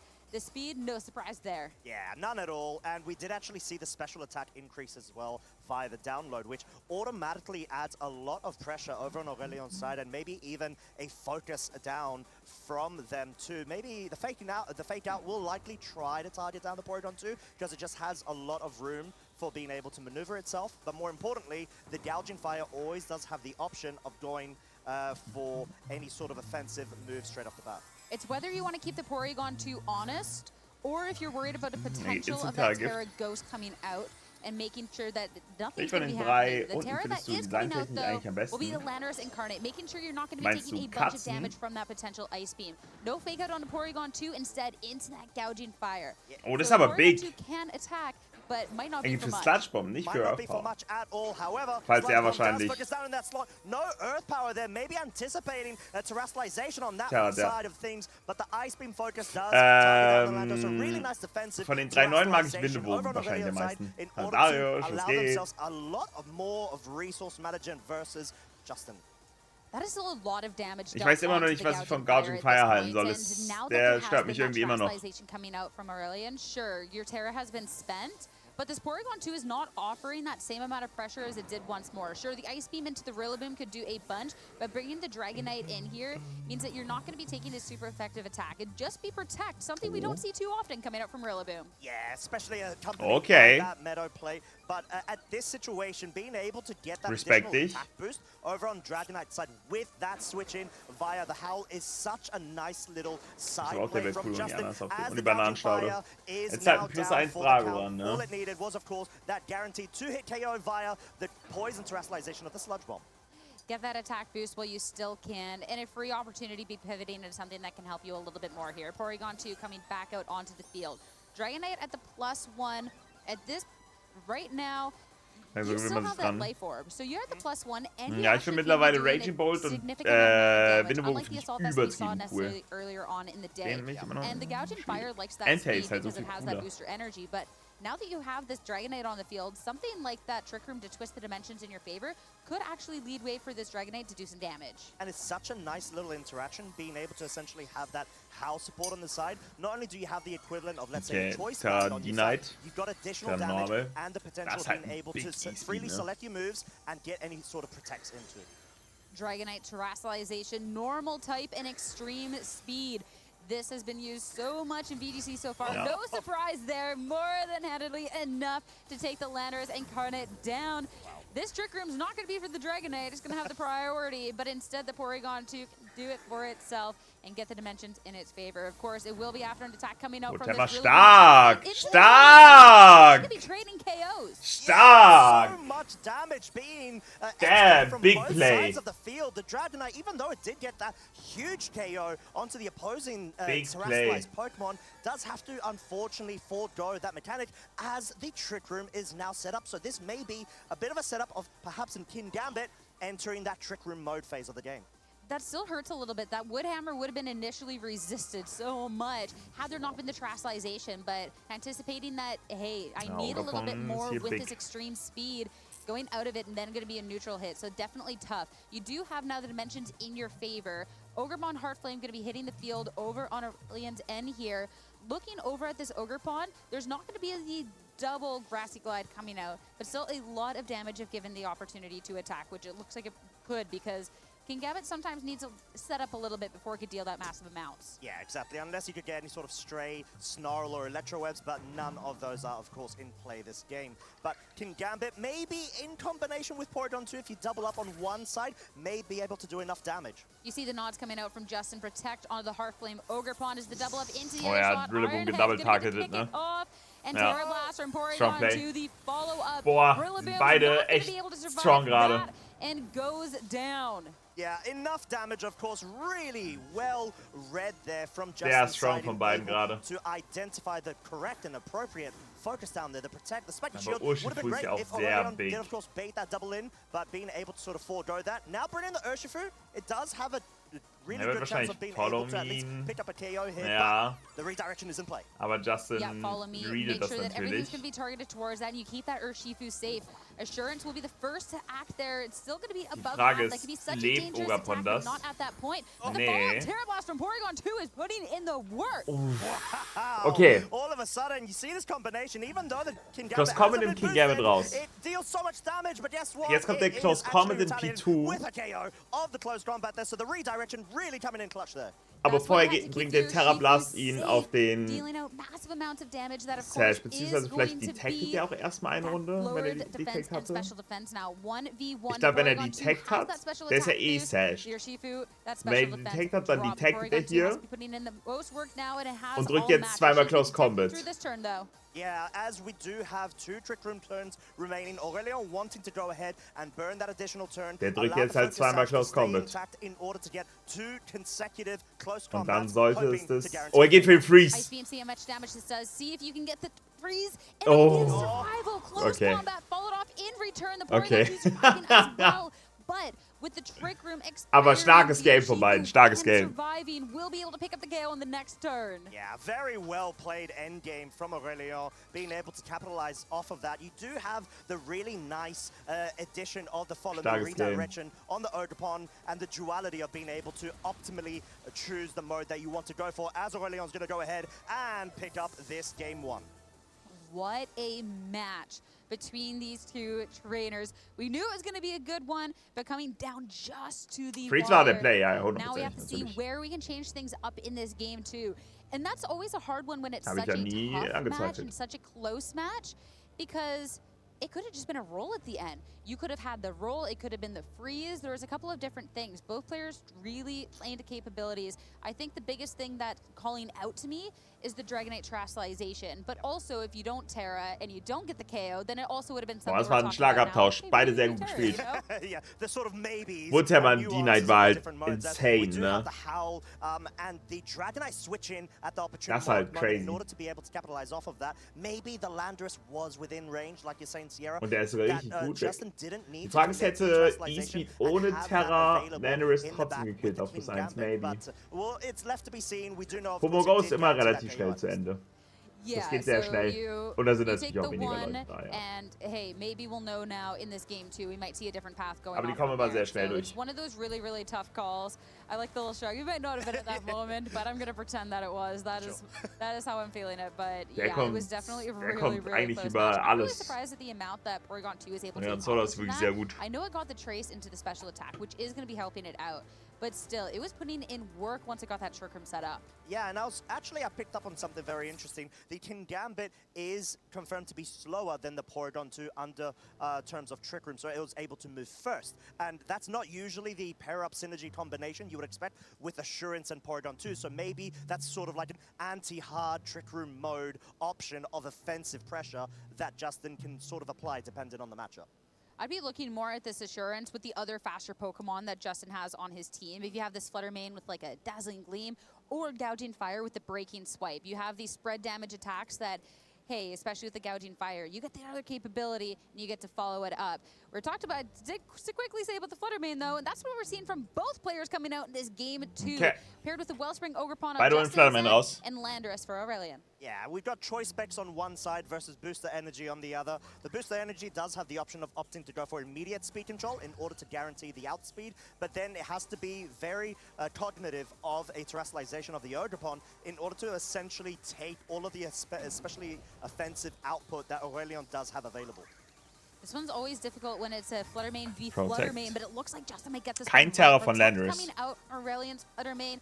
Okay, der wollte vielleicht einen Terror rausbaiten. This could be a massive call. We're keeping it safe. This also too does secure that you know what Justin's Plus sieht, worin Fluttermane sich lockt. So you can play around that, have that information going on forward. Yeah, it's a really safe scout and smart to be able to at least anticipate and follow up on it. So now that you've got a bit of a understanding of what move it's slotted into, maybe you can actually terrestrialize outside of that weakness if you are the Fluttermane, for example.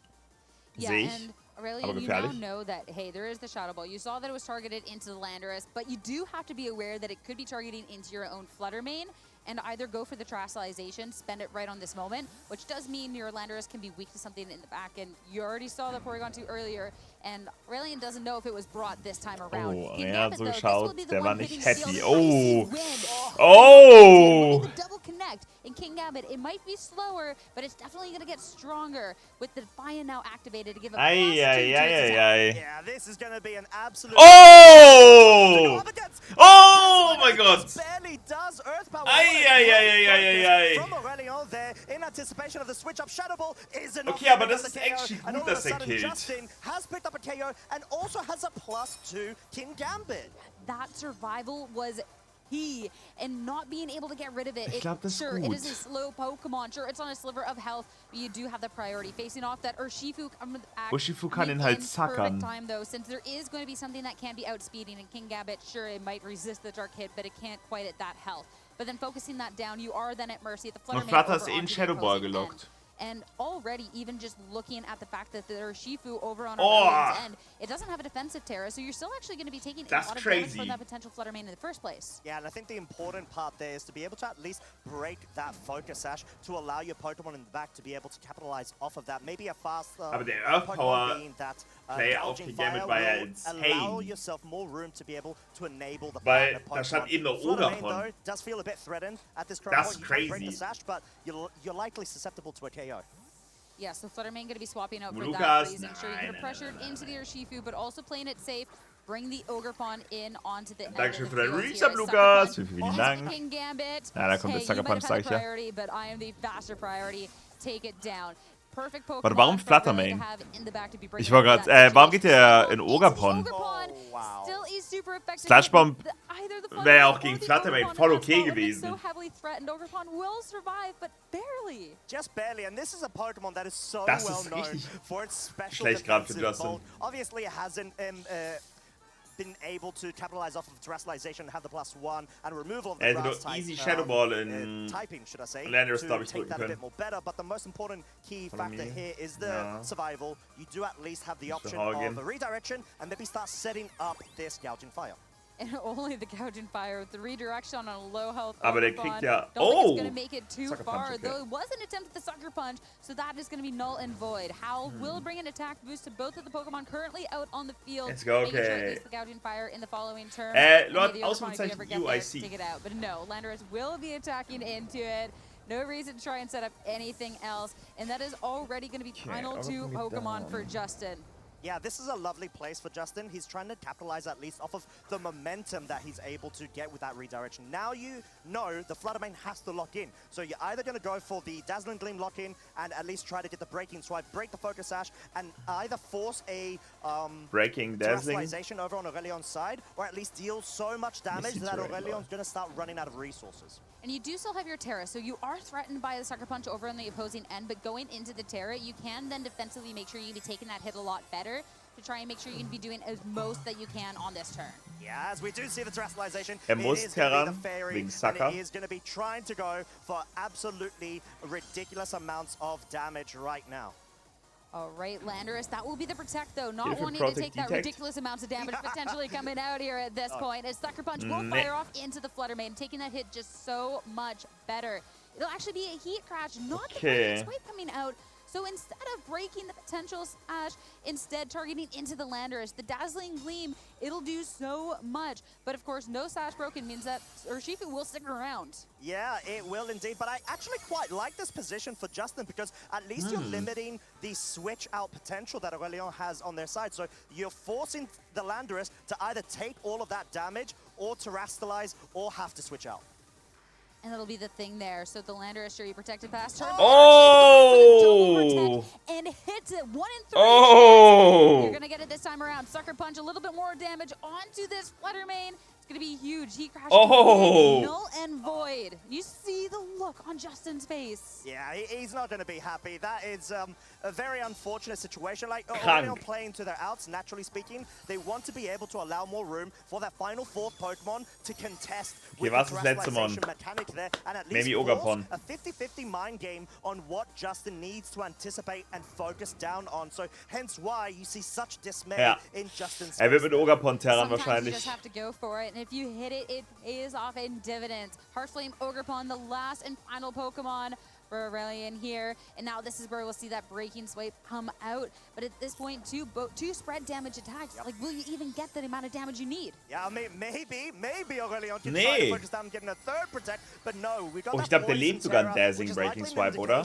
Of at least trying to go onto the offensive. War das ein... der Dingske... Ah, okay, jetzt mit Follow Me. Oh! Make sure if there was a single target, it is going to be redirected at this point as Breaking Swipe is going to be the force. It does do a significant amount of chip, bringing each one down just about a third. But when we see the Dazzling Gleam, er muss es machen wie Heat Crash. No, as it is double resisted right now from both Pokemon on Aurelion's side. Das sieht aber fein aus. On being able to pick up a KO, allowing Aurelion Und das sollte GG sein. Exactly that. The Gouging Fire is das sollte GG sein. Außer er kriegt jetzt den Dazzling Gleam Double Crit. Unless Sierra, there's a double crit. Ja. Hey, I mean, right? I mean, there has been some crazy things that have happened, and with no other option, you just have to go for it. Dazzling Gleam into the final two. Oh my God. Barely anything there, but the Wood Hammer is going to Imagine, da wäre der Double Crit gekommen. Take the series 2-0. And what a way to do it. Justin really trying to play. Die gucken ehrlich meinen Stream. Outs there. Unfortunately, just Imagine, da wäre der Double Crit gekommen. Das wäre geisteskrank gewesen. What an emphatic match. Even though it's a 2-0, Sierra, it was so close because das wäre so insane gewesen. Ey, aber die haben beides ultra strong gespielt. Well, you say as well, one incorrect move, but it wasn't even an incorrect move at the end. That was the downfall. It was just a correct move, and sometimes you just have to roll the dice. You go for the double protect, knowing that if you do not get that double protect, you lose the game. And instead of trying to pivot, hey, what else can I do? You just go for it. Hat der Double Protect das Game gewonnen? Sometimes it pays off. Wahrscheinlich schon, ja. That chance, but it does. Michi 6-2. So much momentum from that. So strong. It's really, really well fought match. And with that, hey, day 2 for Aurelion. I mean, that's looking great, looking mighty fine. I'm kind of not surprised, but I'm also very proud of Aurelien just being able to just keep that consistency going. Of course, it's not all over for Justin. Justin still does have that one shot right now, that one opportunity to be able to go ahead and try to seal himself into Day 2 as well. Wieder On-Stream Win It In, wäre geil. Oder wir sehen gleich Flo's On-Stream Win It In. Sure, you have that one chance, Wolfie out, das könnte. Junge, wenn Michi gegen Wolfie Win It In Stream-Match wäre, das wäre Hype. Listen to some music for a little bit. Focus up, but there's still that chance. Yeah, I mean, you do need to go the extra mile, per se, to be able to at least pull out all the stops as best as you can. But having a bit of a sneak preview, that was such a nice switch in there. But unfortunately, Aurelien covered so well. Even though the Defiant proc was there, you had the double up of the Earth Power. And that's the thing, too. And it was a survival that could have been everything. But when you bring the right Pokemon to the match, or Shifu in the back then for Aurelien, then all of a sudden it was a King Gambit that never really got to capitalize. And that's one of the things with King Gambit as well. You don't necessarily get to always capitalize off of those boosts that you're getting, which puts you in a really, really tough position. Yeah, and that's sort of the nuance of being able to try to get the most advantageous board position as you can. We saw there, the redirection was great from Aurelien. You had that availability. Of course, that was sort of to a fruition of the double protect play, which they were able to capitalize off of. But, you know, it's unfortunate. Das hier wäre dann Wolfie Wolfie gegen Michi. Justin was honestly playing so well. Und dann gewinnt Michi. Was just there. Absolutely. He could have forced it to a game 3, no doubt. I mean, you're saying Justin playing to his outs. I still think it was Aurelien playing to their outs. Yeah, exactly. I mean, more so it was Aurelien playing to their outs, but it's more so Justin was doing everything appropriately correct. And he was essentially, if there was no RNG, let's say, likely would have just forced the game 3, right? It's so tough. I think it's this type of Pokemon that you really get to appreciate how skilled players can be at this game and those back and forths and really trying to push on forward. So I really do have to applaud both of them. But of course, we have to give the biggest applause to Aurelien, who is over on the stage with Charlie now for their interview. The last month or so. Trainers, what a thrilling match that was. Justin Tang trying to set up that virtual environment with the Porygon 2. Aurelien Sula remaining resolute and playing all the way through. But Aurelien, you were saying that you feel like maybe you were gifted that game too. Yeah, I think I got bailed pretty hard by the double protect. I think if I click Wicked Blow instead of Sucker Punch on the first protect, I have much better odds. Yeah. Wicked Blow into like Terra's Sucker Punch picks up Flutter Mane. So yeah, I think that was like a pretty big misplay on my end, and I think Justin deserved a game 3. Well, fair enough, but at the end of the day, game 1 did go your way as well. Tell us about that. Yeah, so I've been like Justin and I are friends. We've been talking throughout the day, so I knew he was using Goading Fire, and as the matchup wasn't like that great for me, I had like thought of a line into like the more standard Goading Fire team that revolved around leading Real Lando. When I saw his Goading Fire didn't have Burning Bulwark, I regained some hope, thinking I could pin that slot with like Fake Out of Power if it doesn't switch. I mean, I did not read the list that well, and at lead I realized the P2 was Terra Ghost, so I couldn't just fake out that one. So that's why I just faked out Goading Fire and Terra instead. I think I guess the early game didn't go like super well. I think like the turn when he like Terra Dragonite to KO.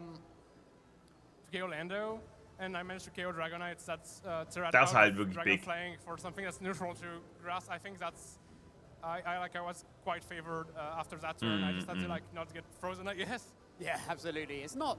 We don't see Extreme Speed Dragonite so often these days in Regulation Set F, but Justin Tang pulling out all of the offensive stops there. And then in game 2, Justin taking it from the virtual environment that Porygon 2 set up to being real as steel with that King Gambit. But you got the Icy Wind drop when the Defiant boost, but then the Earth Power, which still didn't quite KO. Yeah, so it was like I just clicked like protect to like scouts exponential like Terra from Ogerpon. Nächstes Jahr bist du auf dieser Bühne und gewinnst. Wenn du gefragt wirst, wie du gewonnen hast, na, mein Team sind die übelsten Kollegen. I was like, there's no way it's just letting me clicking Sludge Bomb on the Ogerpon. So either is clicking Spiky Shield, and I don't particularly mind that, or he's clicking Terra and Earth Power does more, or he's switching to King Gambit, which would be worse because it gets a Defiant boost, so I should just click Earth Power to cover for that. That was my thought process. Wenn ich da auf der Bühne wäre, ich würde den B-Lex machen und ich würde mir ein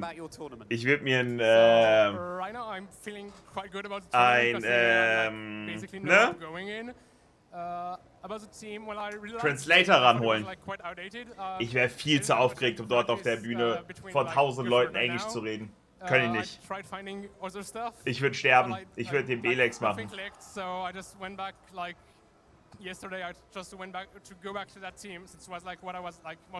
Ja, Panda, Michi und Flo sind noch drin im Rennen. You seriously had no hope going into the tournament. I mean, kind of like. I mean, my ladder sessions went like Benny steht für frei. Ich würde like türkisch reden. Für frei trotzdem strong. Benny jetzt so 6-3. Pretty awful matchups into most of what was Mann, Leila.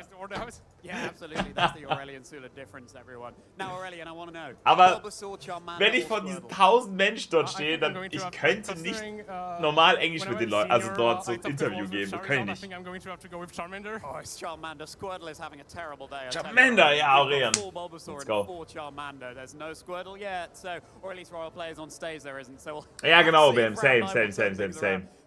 Ich würde Translator auch nur zum Reden holen. Yeah, so that's like really like everyone is supporting me. Like so that's like so I, as usual like my parents for bringing me to events. Kyle for being with me. Aber Aurelians Englisch ist richtig so big. he couldn't like figure out anything that was like. Ja, Leila. And like anyone, like everyone is supporting me throughout the years. Really. Press gegen Betty für World so weit, boah. So many people that go nee, hoffentlich creating nicht. a trainer as fantastic as Aurelian. Thank you so much, Aurelian. Merci. And we wish you all the best. Bonne chance for the rest of the weekend. Thanks. So, ist Franzose, ja, aber ich finde, man hört seinen französischen Akzent gar nicht raus. Ich finde, sein Englisch ist richtig gut. And with everything on the line, that's where we truly get to see the best of the trainers here at EUIC. And I feel like we've already gotten to see the best throughout the day, which Ne? Ja, same, ey, same. Das ist wirklich richtig big. Yeah, I think we definitely have, but of course we do have one final round to be able to try to go ahead and send us off into, of course, the very courageous... Also, klar, die Englisch reden. Ja. Before then, we do have a couple of little bits of Pokédex entries. I think at some point we will be covering, as well as a couple of the usual promos that you also ich sag, mit meinem Hintergrundwissen, was in nächster Zeit so passiert, hoffe ich, dass Reim heute sein Invite bekommt. Oh no, I'm not going to be that good, Sierra. I'm just letting you know, right? All right, well, try our best. This seems to be the Iron Ja, Serpent sehe ich, Darius, sehe ich. book. The Da Iron wäre ich Serpent auch is said to Interview oder so, turn wäre ich into raus. ash with its lightning. Why was I thinking Earthworm in the beginning, but then the lightning just completely changed that? Maybe you are really bad at this. Well, I wasn't lying. I was kind of saying I'm not the Hab best gar at nicht gesehen, dass this Quiz losgeht. So let's think realistically. Nice to meet you erstmal. Sorry, to ash with lightning. Iron Serpent. I'm not going to lie. I don't know how the players do it through 9 rounds of Swiss because my brain is already fried. I'm looking at this and I feel someone in chat is like, this is so easy. What are these casters doing? But my brain is gone. What kind of serpents are there? Like, it has to be a paradox. But like I don't know what the phrasing, if it's future or past, because like I said, brain fried, end of day. True. And it's something Iron Wissen die überhaupt, dass Miraida und Paradox But like, Pokémon all I ist? think is Iron Hands, and that's definitely not a serpent. Okay. Okay, my brain might be fried, but at least it's still there. But there's a lot of electricity and light going around. So, okay, so in an old book, there has to be what? I love it when the other casters and people want to like jumping in with their guesses. Yeah. Because they're right. So Ben accidentally leaking the answer to us. Miraidon. Oh, okay. It is literally, it's like Paradox name is Iron Serpent. Okay, well, I mean, that was totally on us though, right? Like It was 100% us. We developed the information, we looked through it, we combed through it, thought through all of our viable sources here. Actually, yeah. Thank you, Ben. Yeah, it's correct. Danke dir, Ben. We're gonna have to take a punt and go for Miraidon. Oh no, sorry. Can you imagine? No, Miraidon, yeah. It is Miraidon. Flo 5-3. Miraidon? Outros raus. Aber Dennis ist auch 5-3. Okay. Michi ist die letzte Hoffnung. I should know this, but like it's just not. It was the old book that threw me off. Because I'm like, oh, okay, it's a Und Domji und Snomni sind leider 2-6 gegangen sogar. Iron Serpent, but it's like old book. Komm rein, bitte hol es 5-3, es ist so wichtig. Our day book is an old book. The professor threw us around. Reim und Kusha müssen jetzt noch das 5-3 holen. But we're 1 for 1. Das ist jetzt das Wichtigste. We totally came up with that by ourselves. I think it's been a long day. We deserve that. All right. Schade, dass für Domji und Snomni gar nicht läuft. Of its wings can blow apart regular houses. As a Wenn, result, this also, chooses to live out of the sight, oh, warte. deep under the sea. Lugia has to be. Lugia, come on. Yeah, no, that's Ja. No, checks out. Also, I don't know, could be wenn Wingull. Reim jetzt 2 Runden gewinnt, dann hat er sein Voice Now dabei. that's some wild imagination. Aber er kann mit 5-4 maybe auch noch genug Punkte bekommen, aber seine vorne Winning Percentage sind auch nicht so ultra strong. Run generation. Deswegen, Maybe Dynamax, I guess. Also Win wäre schon geiler. That I want to see is this giant Wingull. I think it's good, but yeah, it's an angry Wingull, but yeah, it's ja, ich glaube auch Skarma. Lugia? Alright, we are locking in with Lugia! Yes! Okay. Yeah, that was a good one. See, I've redeemed myself somehow. I think so. Just for this one time. Das letzte Chancen? Nein, Reim hat noch genug Chancen. You too. Alright, next one. Der ist wahrscheinlich schon safe durch, aber... This Pokemon lives on sheer cliffs. It sidesteps opponents' attacks and lunges for their weak spots with this claw. Oh, it's a cloth. Klippe. It literally lives on the cliffs. It does. It does sidestep. It does lunge, I guess. It has claws. It does have claws. But is it... Oh, I guess it doesn't describe the speed of which it lunges. Unless it's just the sheer size of it. Because when we're in the game, it just like pops down, doesn't it? It's just like a huge... Nein, das ist fast so möglich, dass der könnte legit Skarma anhauen. Hey, Skarma, also würde er nicht tun, aber Skarma, mach mal eine PC, MSS, ganz spontan, 4 Leute kommen und dann holt er sich da sein Invite, ganz entspannt. It's just a really strong crab, you know. Ja. It's the Er könnte Bologna, Stockholm, alles, also der hat noch wirklich tausende Chancen. Oh, Markus 5-3. Kusha und Reim, komm schon. Komm schon. You can do it, right? Oh my god. All right, 3 for 3, so good. Aber machen Skarma. Damn it, I forgot. Sorry. Wanna. All right, tissue on the surface of his body is curiously similar in composition to an apricot. When irritated, this Pokemon lets loose an electric current equal to 20 lightning bolts. Interesting. Okay. Similar in composition to an apricorn. Ja, stark, Skarma, That's stark. gonna be a toughie. We got comfort. Oh, it's the Hisuian Voltorb, right? Ah, ja. Because like it's literally made of like the apricorn stuff. Oh, wow. Aus Versehen. That has to be it. You're so good. Thank you. Ich habe auch damals, als ich 6-3 in Bochum gegangen bin, wie viele Punkte habe ich bekommen? 30, 40? But I also like Apricot. Max 5-3, yes. Yeah, so it's like It's Electrode. the one with the angry eyebrows. All right, okay, we're locking in. Yeah, we gotta lock it, right? Yeah. Ah, Well, Electrode. It's the same thing. It's the same thing. It's the same thing. Okay, all right. It's literally the apricorn lightning Pokemon. Yeah, that checks out. That completely checks out. Okay, which, by the way, I wish that we can see more of its usage. I'm just so sad it's so underutilized, like generally with VG. I don't know what to tell you. It's like that sometimes. Join the club. I'm still waiting for that Slytherin. You know what I mean? I mean, you don't usually have electric grass, though. That's the thing. That's true. All right, final one. We're undefeated so far. Technically not. It uses special lenses in its eyes to sense things about its opponents, like their body heat, and attacks once it identifies a weak spot. Oh no. I have no clue. Which Pokemon is like associated with Sorry. Ich muss kurz Pokémon Go spielen. Something lenses. Oh wait, this could be like a Venomoth Venomoth or something. A Venomoth? Yeah, because it's got. Oh wait, which one has Tintin lens? Like the body heat, and it takes one to the Maybe that. Ja, das könnte maybe sein. No. So like. See what I mean? Yeah, but I feel like its whole eye is a lens as Bruce, opposed to I special collect. lenses in his eyes. I know this one's super far out, but like Iron Valiant, because it's like, you know, it has like the weird like razor eyes. Tobias, das dauert noch ein bisschen. What else? I feel like the body heat. Das dauert noch ein bisschen. Things like the body heat is kind of like the weird thing, but I also don't feel like a typical like bug Pokemon with like its tinted eyes. Ich muss erstmal in der Alpha Challenge. I see what you mean. Iron Maw? No, Und genug Mons sammeln.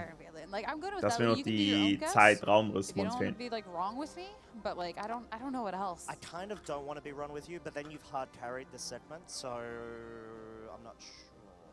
I don't know. Like I don't know. Like I don't.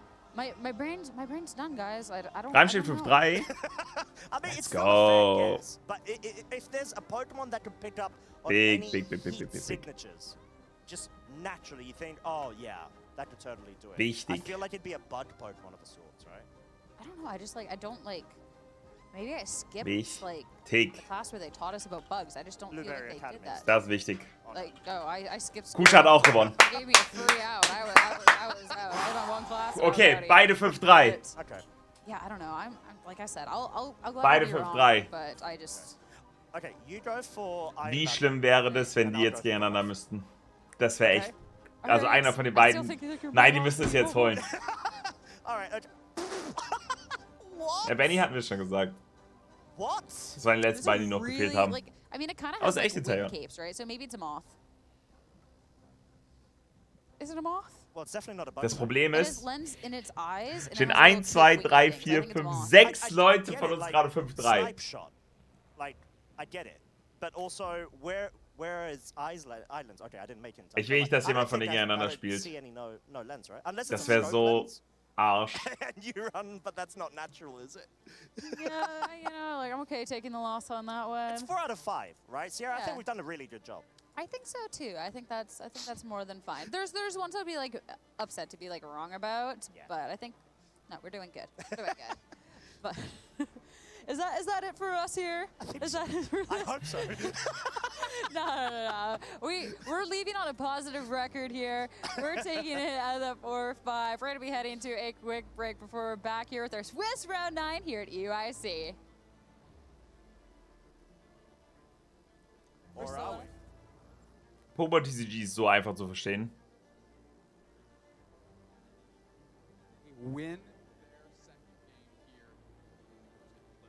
Simon. Now, we're going to do a very quick game here, everyone. This is a game Nein, jetzt spielen die auch noch. Zeichnen. Wie sieht's hier aus?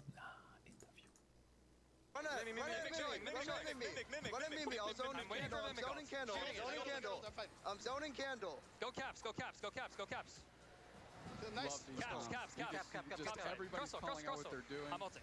Yeah, Zoning, go. zoning, Candles coming up. Candles Caps, coming up. caps. Cap. Well played. Let's go, baby. One more, guys. We're top 8. One more. One more. Beautiful stuff right there from GT. I mean, you love to hear, especially when the team is winning. The comms on the other side, I don't know. Nein, es ist asynchron. Oh, let me tell you, if you're on our team and we're losing, we are blaming you. We got a lot to say. We got a lot to say. In your defense, we blame each other a lot, and then we both, for our own self-esteem, have to pivot. We agree that it must have been someone else. It had to be somebody else. But these teams, there is no one else. I mean, they are the team. They are making these decisions. Let's take a look at our bracket right here because there are a lot of interesting stories here today. I want to see where we're at Group A right now. So we had Nouns Esports move in, go up against E7 Janus. They were able to take them down 2-0. E7 Janus against Antic Esports, taking them down, eliminating Antic Esports. Nouns Esports up 1 game against Alter Ego, your champions from Nouns North für America. dein Soll ist They're going wichtig. to go up into the advance into the winners. And the loser is going to fight against E7 Janus. Let's take a look at Group B right here, Dupes next. Group B, Capybarbas, das ist so big. Da spielen Leon und Nils, Chat. Rework Respawn 2-0ing Capybarbas, and Beides that is gute not Freunde. an easy team. Capybarbas specifically has been on an absolute heater from the open bracket into this group stage. And Rework Respawn, I mean, as you saw earlier, just such a difficult team. Many teams have said they're worried about going up against them. We can take a look at Group C here in just a second so we can see where we are at. We see 4-3 is going to go up against Outer Banks. Copy-Chans against Shin and Rude. What a match right there. I mean, unbelievable. Shin and Rude taking down Outer Banks 2-0. traveling from east to west to battle it out against each other, and then EU on their home turf squaring off to see if one of them can keep their dreams alive. Let's take a look at Group D, where if you're an NA fan, dabei? Ja, have some surprises here. Yeah, so here we go. Legacy Fusion, you saw that earlier on broadcast. Fusion winning that 2-0. They're going up against Team YT. They beat Team YT 2-0. Now Nemesis, who we're going to be watching here in our next match against Legacy, loses to Team YT. So the loser of this match eliminated. The winner going up against Team YT. Okay. Half point. I mean, you win anyway. That's 3.5 points there. Of course, Bloodman referring to Bloodman as Luna. That's good niche Pokemon knowledge there, Karen. For the first ever EUIC stream was actually when Pedro had his first really breakout performance. He got top 32 at EUIC with I believe it was Volcanion at the time, which is a deck that he played for like a very, very long time. Yeah, absolutely love the guy to bits. A great representative for both like the Spanish Pokemon community and for Pokemon as a whole. Well, of course, if you've been following throughout today, you know we're doing a bracket of our new cards in Temporal Schon 17 Forces. Deutsch für die Worlds qualifiziert, das ist richtig cool. To be the #1 most impactful card, and if you're viewing on Twitch, you can join in on the phone, fun, and vote on which card you think is going to win each round. We're down to our 3 remaining cards. We've got one to talk about, and it's going to be Max Belt. Weiß ich, ob ihre Haare echt sind. Hab sie nicht gefragt. Freya, I'm going to give you Cinchino. You want to tell me why Cinchino is better than Maximum Belt? I'm just going to sit back. So heißt das Team, Tobias. I'm already convinced Max Belt's got this for sure. Okay, so in a single card, Cinchino managed to revitalize one of the most fallen off archetypes. Sieht aus wie ihre Haare, ja. And all of a sudden to come back from that to winning one of the biggest tournaments ever in Japan and to be a huge meta game force again, like no subliminal messaging. You got a mascot. That's not fair. That's not fair. You have a mascot. Like, come on. Yo, where's my belt? Production, where's my belt? Let me bring him out. Come on. I mean, come on. Like, it's a sign. Like, your Cinchino, a special roll is a phenomenal attack. Does so much damage, and it just makes Lugia a meta archetype again at the highest tiers. So, yeah. Need I say more? Well, we talked about this earlier. What's better than hitting Pokemon for regular damage? Doing more damage. Chat, I don't need to remind you guys. 50 more damage is better than 0 damage, and that's redet wie ein Streamer. Chat. Das ist eine Dame, Tobias. Is good, but hear me out, right? If you want to knock out Charizard EX, if you want to knock out Chien-Pao, if you want to knock out Iron, whatever, you want to knock out Iron Crowns, Iron Hands, those are cards that will be very, very good if you have a Max Belt in your deck. If you don't, you're going to stare at your Prime Catcher and be like, come on, dude, what if this was just the best ace spec? What if I just had a way to deal 50 more damage? And, I mean, enough said. Would you really have a Chinchilla deal some more damage? Wirklich schön Haare, ja. You know what? No hate to Cinchino at all. Cinchino's great, but all right. Listen, we've made our cases at this point. Maybe one is a little bit more biased than the other. Go ahead and vote in that poll on Twitch right now. If you're watching on YouTube, sorry, maybe you should join the fun on Twitch. But we still love you, YouTube audience, so keep watching us, please. Thank you. Anyway. Junge, ich fühle die richtig. Okay.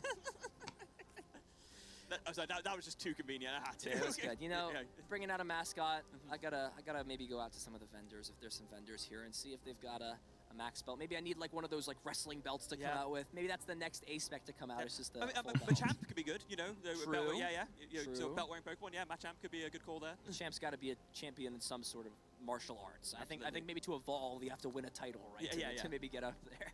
Yeah. But it is very interesting, again, so now we've got done like the argument, now we go into more like, so nuanced perspective. Maximum Belt is one of those, again, more generically useful cards, whereas Cinchino, again, is one of those that it just makes a specific archetype very good again. It's a matter of, do you think that the fact that it makes that archetype so strong again makes it better than the generic useful card, or is the generic useful card good in enough things to make it worthwhile? And it's an interesting balance there, to kind of like weighing those two up against each other. Yeah, I think at one point we have some of the A-spec statistics that we'll be sharing throughout this weekend, and I was honestly pretty surprised with how many players chose to play Max Belt. I thought we were going to see very clearly Prime Catcher be just high and above everything else, but Prime Catcher came out to be... Ich will die Statistiken sehen von den A-Specs-Karten. How many players are playing it, and it's really because if you look at the meta chart that we have, it's Charizard, that card is great in the mirror match. Chien-Pao, that card is great against Chien-Pao. You don't have to worry about your opponent taking prizes if you're playing something like Charizard. Or now Arceus V-Star can take a knockout onto it. It's great against the Iron Crowns deck that we talked about. So really Prime Catcher oder Belt auf die 1. Prime Catcher ist scheinbar nicht auf der 1, meinte er ja gerade. Cape, ja, ist schon crazy. Man darf nur eine A-Specs pro Deck spielen, ja. it's not like because you're dedicating your slot as an A-Spec to that. Das wäre broken, wenn man mehrere spielen könnte. That's really the advantage you get of an A-Spec. There is one A-Spec statistic that we saw earlier that I want to draw attention to. There are 10 whole people in this tournament playing Neo Upper Energy. You know the saddest part about that statistic? I think there are more people in this tournament not playing an A-Spec in their deck than there are playing Neo Upper Energy. Wow. Let that sink in. Come on, you... my thought process again, I would rather play one less boss's orders in my deck and just play a Prime Catcher. Like, guys, please, as a PSA, play Prime Catcher. If you don't want to play Master Ball. It's better than Nest Ball at that point. Just play Master Ball. That... Don't look as good, do I? You'll have to make do for this last round. You'll do just fine. Oh. But of course, yeah, we're at the penultimate, or should I say the ultimate final round. We are looking to try to get things on track and get the final pairing up. At the current moment, I believe there are still some rounds, some matches that are undergoing. So we're going to have to try to go ahead and entertain your lovely selves as well as ourselves whilst we are waiting for everybody by going ahead and having a bit of a run through over specifics around what we've been encountering today. Yeah, it sounds good. I mean, we've had an incredible run today of, we've had 8 rounds already. We've said it so many times, featured so many top level players each and every round. It's been a brilliant day so far. We've got 1 round left today to kick us off into this Friday, into that rest of the weekend. But we can have a look at the top 12 Pokemon used in day 1. Costa, is there anything that really surprised you today when you kind of came into this morning? Because to me, honestly, there's a few things that I think, oh, that's kind of interesting there. But for the majority of things, it's kind of what you would really look to expect at a high-level event like this. Yeah, I completely agree with that sort of notion, because we got Incineroar, Fluttermane, Rage and Bolt being top 3. I guess it's a case of Ogerpon, Wellspring, Mask isn't within the top 3, but then Raging Bolt is a sort of sufficient and expected substitute there. Landorus creeping up to 4th though. I do kind of like that, and we had called out earlier on in the season that Landorus will likely start rising in usage, so being able to actually see it go ahead and clinch up to the 4th spot actually pays dividends. Yeah, I do like the idea of that, because like you say, from the very beginning of the format, I think, especially when Raging Bolt was kind of just picking up a little bit of momentum, it felt like Landorus Incarnate could be that Pokemon to really come in and be the disruptive force there. I think when we first had Landorus introduced into the Scarlet and Violet formats, everyone initially thought was always going to be that Landorus Therian form that had so much success in previous formats, but Incarnate form with that sheer force, with the Life Orb, the ability to utilize that Sludge Bomb, the special attacking move, Earth Power as well, and then the Substitute Protect, just that stamina set, really just propelled itself up these usage stats, and it keeps on climbing. It'd be interesting to see where it ends up at the end of this format when we kind of wrap up before moving on to the next one. Yeah, I feel like it's not going anywhere too far as long as Rage and Bolt is still going to be very close in its headlights, given how well-versed of a Pokemon it is and the different sort of sets that you can run for it. But we do have swiftly following the 2 grass types, Ogerpon, Wellspring Mask, and Rillaboom. Rillaboom is such a staple Pokemon with Fake Out Pressure, with having most of the times Assault Vest, but I've noticed that we're starting to pick up on the grass boosting items at Meadow Plate and the Miracle Seed in order to get that additional damage output. And I think James Evans did something very similar, but rather than capitalize off of that and have a very offensive Terra, opted to go on the defensive with a Fire Terra choice. Yeah, and it's a really nice option. I think the damage output, the increase to damage output that you get from those Meadow Plate and other damage boosting items, I think is really valuable for the Rillaboom in particular, because when you look at some of the other options here, you're seeing players kind of locking up the Assault Vest on things like Incineroar, things like the Raging Bolt. It takes it away from the Rillaboom some of that time. So being able to maximize the damage output on that side of the spectrum while also bolstering the defenses of something else like a Raging Bolt is really useful, and you're still maximizing the potential from those Pokemon. Yeah, but going into uncharted territory, being caster predictions, rather than the top 12, we were given the investigation request to look.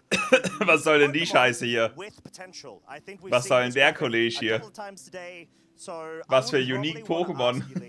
what stands out the most? Was für Gouging Fire. I mean, Hallo? Sierra's doing well with the Gouging Fire. You've got to. I thought you were about to say Slither Wing. I was gonna. Was soll denn die Scheiße? I mean, she's doing well with that. I mean, it's on that #1 slot. Well, it is on this graphics #1 slot, but it is. Yes. I think the Gouging Fire. We've seen Keen Gambit do pretty well a few occasions today. Outside of that, I mean, you know, Charlie's really struggling today, isn't he? I mean, the Frostmoth, unfortunately, the Skeleturge, and I think he were really clutching at. Most notably in Saberline. Ja, wird gerade erzählt. Lost Zone funktioniert. From TTV, when that.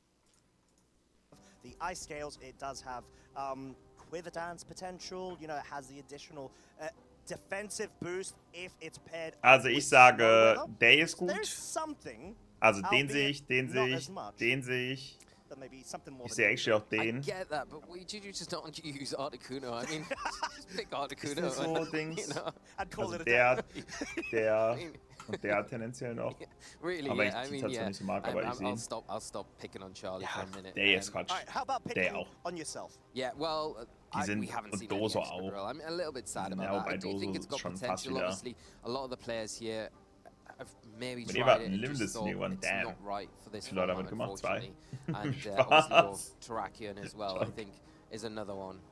Yeah, and I think there is a Sebastian Ernst, which is a very well-known friend of us. Ja, Dressella kann, glaube ich, auch big sein. Potentially going into day 2 with Terrakion. With a Terracotta, Whimsicott on its side, so there's some chance, there's some opportunity for it to be able to get that day 2. He's holding that torch for you, like all your eggs in one basket. Well, yeah, it's working so far, 1 out of 2. So. I mean, you've got the Ursaluna, you've got the... And the Iron Moth, I think, is a good shout as well, but... I think that's enough of this for now because we need to talk about the giveaways that we have this weekend. For those of you that did miss it earlier or throughout the broadcast, we do have a mystery gift available to celebrate EUIC this year here in London, and it is for Marco Silva's Iron Hands, the one that he used in the Latin America International Championships. Now, when you go into your game in Scarlet and Violet, you can go into the mystery gift section and use code FAKEOUTEUIC, and you will be able to receive this Pokemon, and it is running until the 8th of April, 23:59 UTC. So there is a limited time on this. Make sure if you are wanting to pick this up to take advantage of this while it is running. And do make sure that you do reach a story progression of at least unlocking the mystery gift in order to do so. However, next we do have the TCG giveaway as well, being that very extravagant Raging Bolt illustration card here, the EX, and yeah, we did touch on it a bit earlier on, Lee. It's just majestic.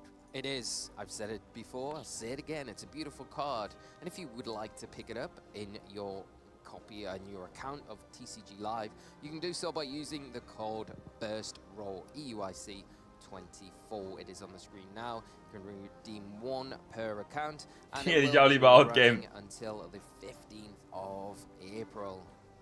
Die sieht schon sick aus. However, we are going to wrap final things up here with the promos with the Go Twitch drops, where you can watch and earn on the way through the broadcast as well. You know, you can chill, you can relax. Nur noch Michi, Dave. Aber es geht für Kusha und Rahim den Worlds-Invite jetzt.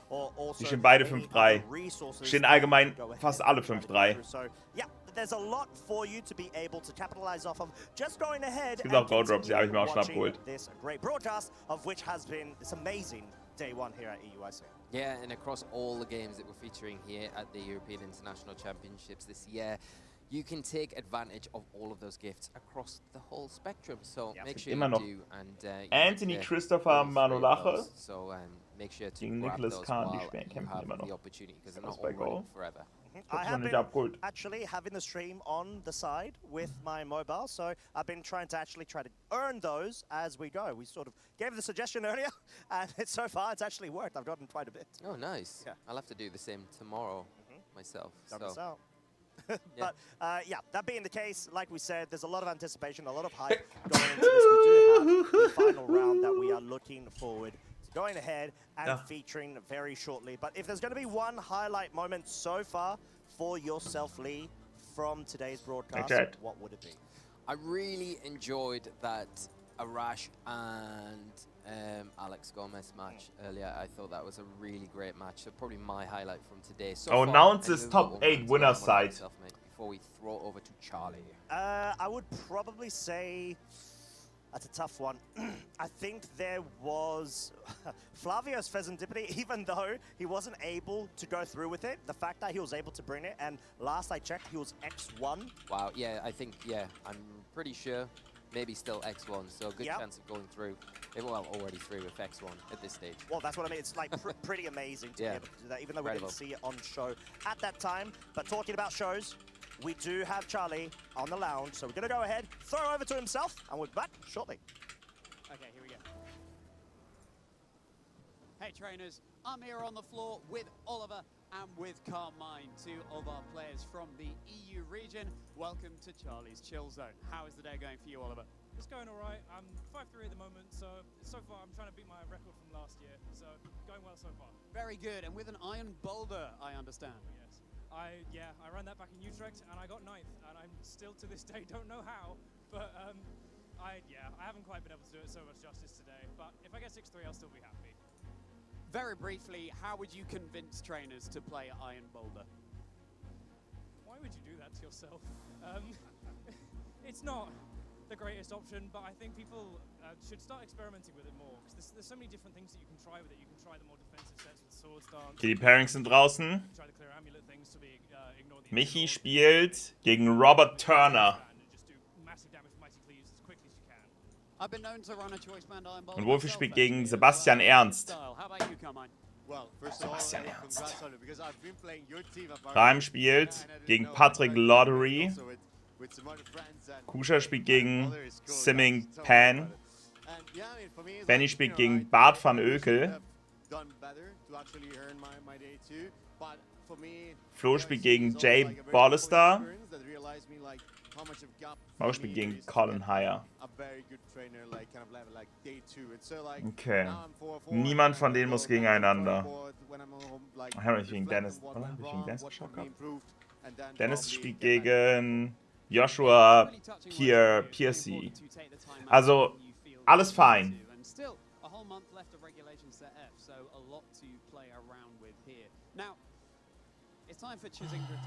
Colin Heyer. Wer musste gegen Colin Heyer? Achso, Markus. Ja, für Markus geht's ja um gar nichts mehr. Here we go. So, question 1. Which of these berries will confuse your Pokemon if it has a nature special attack? Okay? So if your Pokemon has a nature that reduces special attack, keine Ahnung. which of these berries will confuse your Pokemon? Yapapa, Figgy, Mago, or Wiki? Figgy. I got it. Wiki. You think it's Wiki? Okay, Könnte Wiki sein, ja. I was going to say Ayapapa, but I think he's right. I think it's Wiki. You're changing from Yapapa to Wiki? I think I'm going to go with Wiki. All right, well, I'm pleased to inform you you're both correct. Wiki. Top. EU with all of the trivia knowledge. Okay, congratulations on that. Kann ich nicht, Leute. Es ist volle Lautstärke. Ich kann nichts. Deren Audio ist leider nicht so geil. Es ist alles voll laut. Hier, ich kann nichts lauter machen. Okay. Go-Goat, Graphii, Arboliva or Azura? Okay, ich habe das hier auf 98. So. Hier, Chrome ist auf volle Lautstärke. Es geht nicht mehr. Mach dich leiser und mach alles lauter. Nein. Go-Goat, Graphii, Arboliva and Azura. It was Go-Go. It was definitely Go-Go. Go-Go, okay. Oliver is right, Go-Go. Okay, now I'd like to inform you all of that Azurill is part fairy type, is normal and fairy rather than normal and water. But you're correct, it is Go-Go. Congratulations, very good. Okay, here comes question. Ich wundere, das war's jetzt besser. There are some moves that can never miss, but which of the following moves could miss? Okay. Aerial Ace. Nein. Close Combat. Nein. Swift. Tachyon Cutter. Achso, ja. Aerial Ace. Close Combat. Dann Close Combat. Tachyon Cutter. Which of those moves could miss? Close Combat. And we're not including the dig or fly turns in that. What are you thinking, Carmine? I've been missing close combat before. Especially on a muck, running like a special.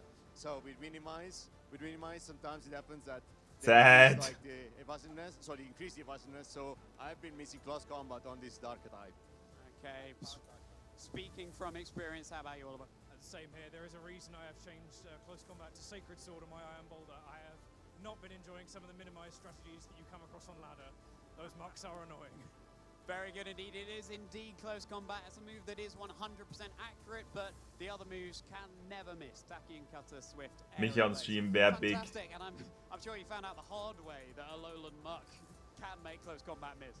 Yeah, that's very unfortunate. There's been this like Smeargle plus Muck. Ich sag Wolfie oder Michi schon sehr wahrscheinlich, dass sie gestreamt werden. Moody boost and then starts becoming very menaced to deal with. So yeah, my poor Shifu could not lane his wicked blows. Either it's close combat. So I was like, okay, yeah, it's fine. I'm gonna get this. And with the Flamigo in the back as well, that team is an absolute nightmare. Oh my goodness, yes. Alolan Muck. We haven't seen any Alolan Muck on stream, but who knows? The weekend is young. Despite the prayers to Arceus, we might still see an Alolan Muck on stream. So, those are your questions, both 3 out of 3. Very good. So your tournament might not have gone as well as you expected. Good to see the sportsmanship there. At least your trivia is on point. How are you feeling about that, Oliver? I mean, it's at least I'm winning at something. Yeah. My trivia knowledge is, I expected to do worse, but here we are, and working as a team, we take the win. Yeah, fantastic. I should have put you in isolated booths, really, so you couldn't hear each other confirm. Okay, so those are the VG questions. Naja, sehe ich, Let's sehe just go ich. for some more quick-fire questions. We'll just do the one favorite Pokemon. Come on.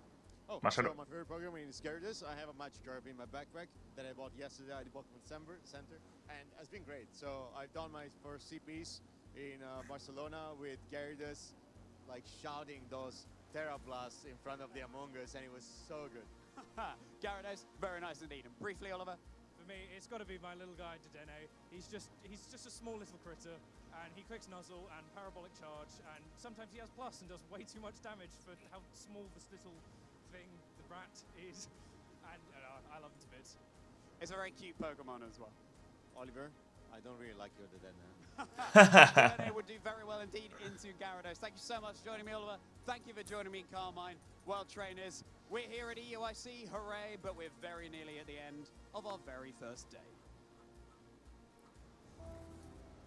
Thank you so much, Charlie, for that great interview there, and props to both those trainers for getting max points on the quiz as well. They did very well. They did very well, and a couple of those questions were actually very tough. You know, you need to be able to properly grind yourself through the nuance of all the items and the sort of mechanics and features. Don't drop that, dropping the attack don't if it's drop like that, incorrect nature in retrospect is something that not every trainer will be fully accustomed to.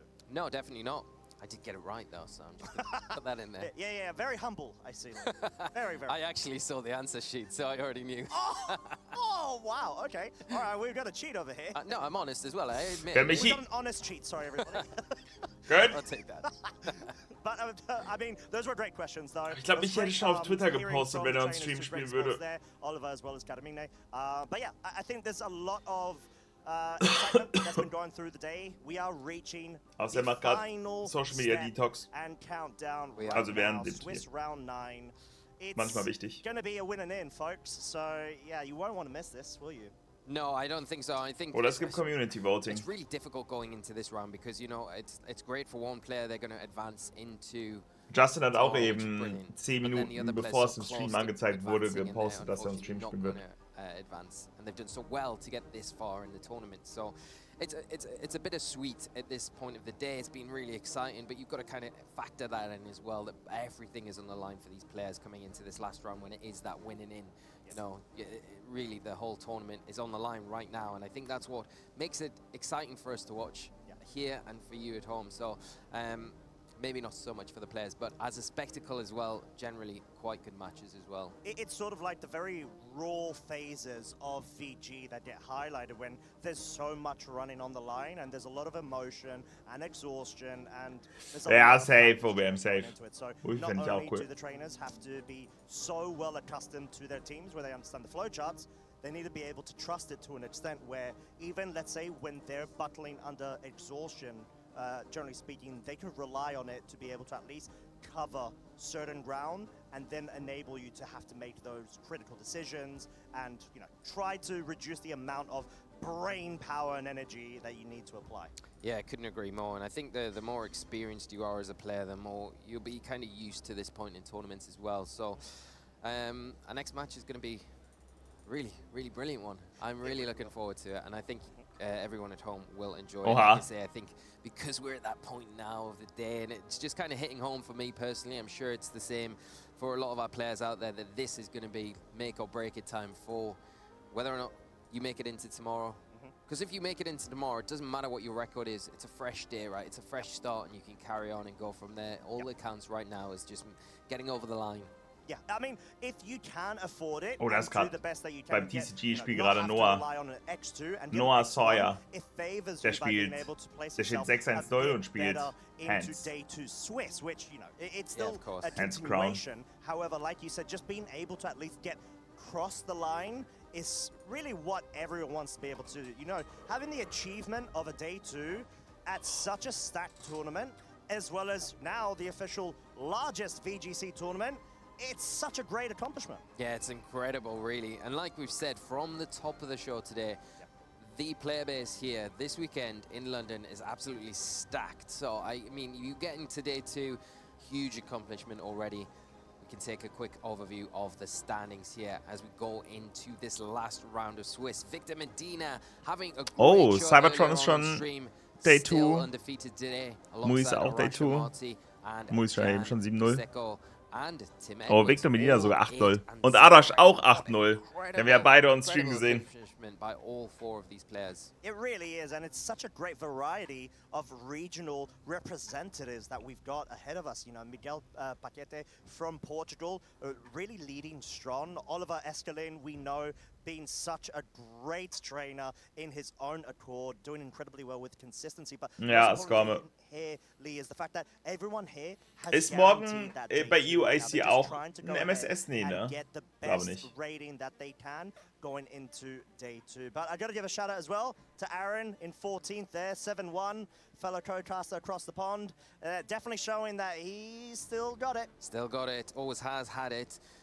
You beat me to it there, but yeah, Aaron having a really good run in today and going into this last round. He's got the pressure off now, can just enjoy this last round. I'm sure, you know, like the rest of the players here, want to finish the day is they mean to kind of go on with a win, of course, but the pressure is off for this group of players. They've done all the hard work now. They just need to think, wrapping things up today as best they can, and then reset, go rest up tonight to come back and do it all again tomorrow. Indeed. However, we do have the pairings, of course, for the final round. I know that trainers are looking to go ahead and get things all set up. It is going to be, of course, that winning in that we did discuss about. So emotions are going to be high. Excitement is also going to be equally high, especially because of a couple of interesting Pokemon that will be coming through. Ah, es ist Wolfie, okay. Okay. Ich bin fein damit. Es ist Wolfie. I don't think we okay. Literally a better was geht, Tarek? Was geht? Has been such a brilliant day. Ich hoffe, es geht dir gut. Obviously, Tarek, du bist gerade in Canada, really oder? To say anything about Wolf. We know all about Wolf. Incredible player. The accomplishments Wolf's achieved, what he does for the game outside of just VG is incredible. And then going up against another veteran, Sebastian Ernst, and a very well-known German player from back in the day, a previous caster as well. So Canada, really yes, nice big. And this By the way, wir sehen uns bei den Smash Awards. Ich bin safe dort mit meiner Freundin. In a moment. Indeed. However, we do have other notable matches which are absolutely fire as well. Aurelien Sula versus Alberto Lara, Niels Dunlop versus Eduardo Cunha, Lucas Ceribelli versus Francesco. Das wird sehr nice. And yeah, it's just wir sind aber für den Deutschen. Silvio für Sebastian Ernst. Such fire matches. Wer ist Sebastian Ernst, OBM? Well, it's no surprise really. Like yes. Ich freue mich. With how stacked the tournament is. It is rounds like this, and it has been like this all day. Das wird sehr cool. Ich wünsche dir auf jeden Fall ganz viel Erfolg in Kanada. Household name against Eduardo Cunha, Ich glaube, du spielst ab morgen, oder? Man spielt, der Deutsche, muss so 45 Minuten weg. Die spielen jetzt gleich. Also Wolfie, ich weiß nicht, ob du Wolfie kennst, ist so der erfolgreichste VGC-Spieler aller Zeiten. Und das ist jetzt die letzte Runde für den heutigen Tag. Und einer von den beiden wird Day 2 erreichen, die andere Person fliegt raus. Present hat leider heute, also er kann nicht mehr Day 2 schaffen, aber er steht jetzt gerade 5-3. Und wenn er jetzt noch gewinnt und 6-3 geht, dann hat er seinen Weltmeisterschaftsinvite. Dann hat er genug Punkte gesammelt für seinen World's-Invite. Safe, Tarek, safe. Heute ist ein Weekly, okay, Big Tarek. Dann ganz viel Erfolg. Kenne ich zumindest nicht den Klarnamen von der größte, genau, Wolf ist größte VGC-Charakter. Okay. Ich hoffe, also Present muss jetzt gewinnen, sein letztes Match, und dann hat er sein World's Invite. Das wäre so big. Das wäre richtig cool. Ich glaube, sein World's Invite bei der Europameisterschaft ist schon sick. Yeah, exactly. Maybe. We shall find out soon. But yeah, I think it's going to be really hype to be able to see Wolf. I think Wolf has quite literally won every single official title there is to win in terms of official competition. Every single time it's been introduced. Hat Wolfie auch schon EUIC und LAIC gewonnen? For any opponent going up against Wolf, especially when he's on form, he's already locked in his world championships by obviously being a regional champion this season. But yeah, he's still drawing for glory though. Yeah, and I think one of the things that, you know, Wolf would probably want on his CV as well is. Ich glaube, das krasseste wäre NAIC, ja, okay, aber noch nicht EUIC oder LAIC. Ich glaube, das krasseste wäre, wenn du in einer Season NAIC, EUIC und LAIC gewinnen würdest. Das wäre heftig. I'd like to tick these off at some point. He's more than capable of doing Aber it. nur fast, Ace. Nur fast. That's the task in front of Sebi going into this match. You've got to really, you know, coming in, obviously not probably in the position that you would like to be. I think both players would probably be in that position where they would like to be a bit more relaxed going into this last round and think, take my foot off the gas. Du hast einen, der überhaupt alle 3 gewonnen hat, oder? Gibt es jemanden, der schon alle 3 gewonnen hat?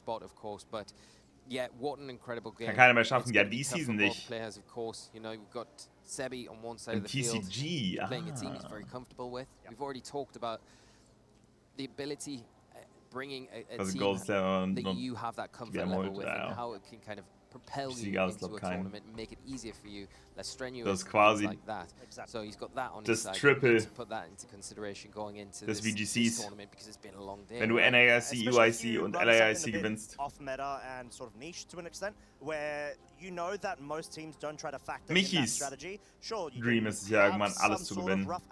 Also nicht in einer Season, aber so allgemein. That you need to have sort of foolproof answers to in order to sort of not allow. Das wäre schon crazy. Modes, who knows, maybe like a beat-up mode of Jetzt startet mal hier das Match. Die ersten Runden sind wahrscheinlich schon durch. Yeah, well, the beat-up mode is an interesting one because let's have a little talk about it. You already mentioned on your caster previews, Terrakion was one of your picks, and you did mention that the Terrakion is still in the tournament. Two of them were. Two of them. Two only.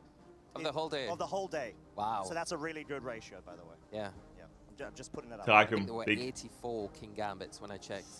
Die sollen wirklich zeigen. Counting or anything, yeah, like who would? But I think King Gambit is just one of those really reliable Pokemon, whilst Terrakion is a bit off-center to what you would expect. I think Oliver that we just saw. Aber wild, dass Terrakion so gut performt. The Iron Boulder. Okay. Very sort of prestigious, futuristic version of it, but being able to Ich habe Sebastian noch nie gesehen. OG Terrakion is quite Aber sieht sehr sympathisch aus. Er spielt sogar Terrakion. Oh, das ist ein wildes Team. Warte, das Team von Wolfie haben wir heute schon mal gesehen, oder? To twist that I mentioned. So you've got both forms of speed control here with the Whimsicott, Ferrograff, you've got Tailwind, you've got Trick Room, you've got a lot of flexibility with a lot of big hit as you look through the team there. The Fluttermane, the Chi-Yu, the Glamora, all Pokemon that are very dangerous if left unchecked. But we're going to kick off, pass it over to yourself to take it over for Wolf's team. Indeed, we've got Urshifu, Rapid Strike, Choice Scarf, Incineroar, Safety Goggles, Fluttermane, Booster Energy, Amoonguss, Citrus Berry, Landorus Incarnate with the Sheer Force and Life Orb, and the Focus Sash Tornadus in Carne, which actually rocks that rain dance with pairs. Ja, das kann man da very mitbekommen. nicely with that burst mode of the Urshifu pair. Nein. Was soll das? Pairing with a choice scarf and being able to just absolutely dispatch great amounts of damage. Yeah, we'll come over to this side of the field. And Okay, was haben wir hier? Whimsicott mit Tailwind, Fake Tears, Beat Up. Oh, ja, ich bin Beat Up mit Trakion. Oh, das ist cool. Covercloak, not something you typically see. No, not something you see very Power often up. at all. It does give you the Meteor immunity Beam to ist that halt, fake ne? out, though, which is very nice. Especially Covercloak if you're in a Trakion. position where you look at the Whimsicott, Mit it's got Rockslay the Claws kommt mit Terra Upper Ghost, Head. right? So you Terra Ghost, and then you're immune to Dann fake out, Fluttermane, and then you ja. go for the beat up potentially into the Terrakion. It can't be E12 faked out overheat, either. Double Then you can just Snipes. launch those rock slides Okay, off. You are interesting. getting the Terrakion up to Bette, +6. ich weiß nicht, ob ein Mod It's gerade gonna da be ist. hitting very Mal hard. Dani, And it was also has geht? that handy upper hand move as well, which is a priority attack, isn't it? Yeah, it's great. It's a really good sort of utility tool to be able to just Was shut Upper Head für ein down Move? any priority moves Das coming ist up ein from the Move other gegen side. Prioritätsattacken It quasi. hits very powerfully, especially Der kam so whilst neu being dispatched dazu. by a Terrakion with a fighting type as same type attack bonus boost. Aber damit it's sort of negierst du one of the quasi niche picks that Prioritätsattacken. do incredibly well in closed team sheets, but still have some room in open team sheets. The question I would ask you, Tagesgabe. obviously going into this match, looking on just paper here, the Urshifu that Wolf's got feels like it's going to be really problematic for Sebi to deal with, especially when you look at the Tornadus here. It's got access to the Tailwind, it can match the Tailwind. Yes. The Whimsicott hasn't got access to Tornadus. Genau, lässt sich flinchen bei Prio-Moves, ja. So you're going to have to match for match, but then you've got the Urshifu with the Scarf that already puts itself above that track. Okay, So, Elf und Glimora. we'll answer that question later. We're getting into the match. Oh, getting into the match indeed, and like you correctly pointed out there, Lee, we do have the Tornadus and the Urshifu being such a prominent Danke für den Resub. Das ist appreciated, Dankeschön. team at the moment. So really good call out there from Wolf versus the Glimora and Whimsicott. So you've immediately got some really good offensive pressure coming out of the Glimora. It does, of course, have the potential of terrestrializing into grass, so it may force a U-turn play from the Urshifu, so something that Wolf is going to really have to take into consideration. Yeah, and it has nice access to those sludge bombs, to the earth powers. You can fire into that Urshifu here and really start doing some big damage, especially if you do go for Das heißt, Meteor that Beam terrestrialization. wird You can't see it kommen here, just the gegen Tailwind coming out from that Whimsicott and the Meteor Beam Tornadus. straight away Und from Tornadus this wird Glimora. sterben, No aber tailwind Glimora from wird that auch Tornadus, sterben. allowing the Glimora to get ahead and get that speed advantage, special attack boost, and the Meteor Beam does connect. This is same bonus, ladies and gents, but it's Auf not enough to pick up the Urshifu? KO due to the typing resistance. Their Weil surge sasht es. it doesn't even need to connect with the third hit there. It will be picking up a KO, but most importantly, the sasht auf toxic Tornadus. Okay, das ist debris wild. will now have 2 sets of layers on the field. So any grounded Ist ja für Pokemon Bleakwood Stormgang from oder Wolf's side that are für immune to the Rain? poison typing will have to be wary unless there's another poison type. Guck gerne rein in die Wette, Yeah, Chat. he does have that poison type, maybe lurking in the back. We'll have to wait and see, but the Amoonguss could be an option here to come in and just soak up those toxic spikes to get that away. We're going to see Blinkwind Storm into the Whimsicott, not quite enough to take it down, activating that Focus Sash. So, going to stick around for at least one more time. Aber hat den here. Blinkwind gehittet. Und den Speed Drop. Oh, there's actually a speed drop on that Whimsicott as well. Ich glaube, Most ist likely not okay. going to come into Aber play because Whimsicott is wobei, wenn Wolfi an gleich able sorts for Tailwind its partner rausholt. Pokemon, so Sebastian is likely going to want to try to bring in a sweeper of sorts. And now that we know that Wolf's Sieht gerade nicht so gut aus, Markus. surging shots from Urshifu, it means that Terrakion really needs to take that into Sieht gerade nicht so gut aus. consideration and likely have to try to exhaust its terrestrialization in order to cover and resist it with the grass type. But no, Okay, we actually Farigiraf. have the Farigiraf.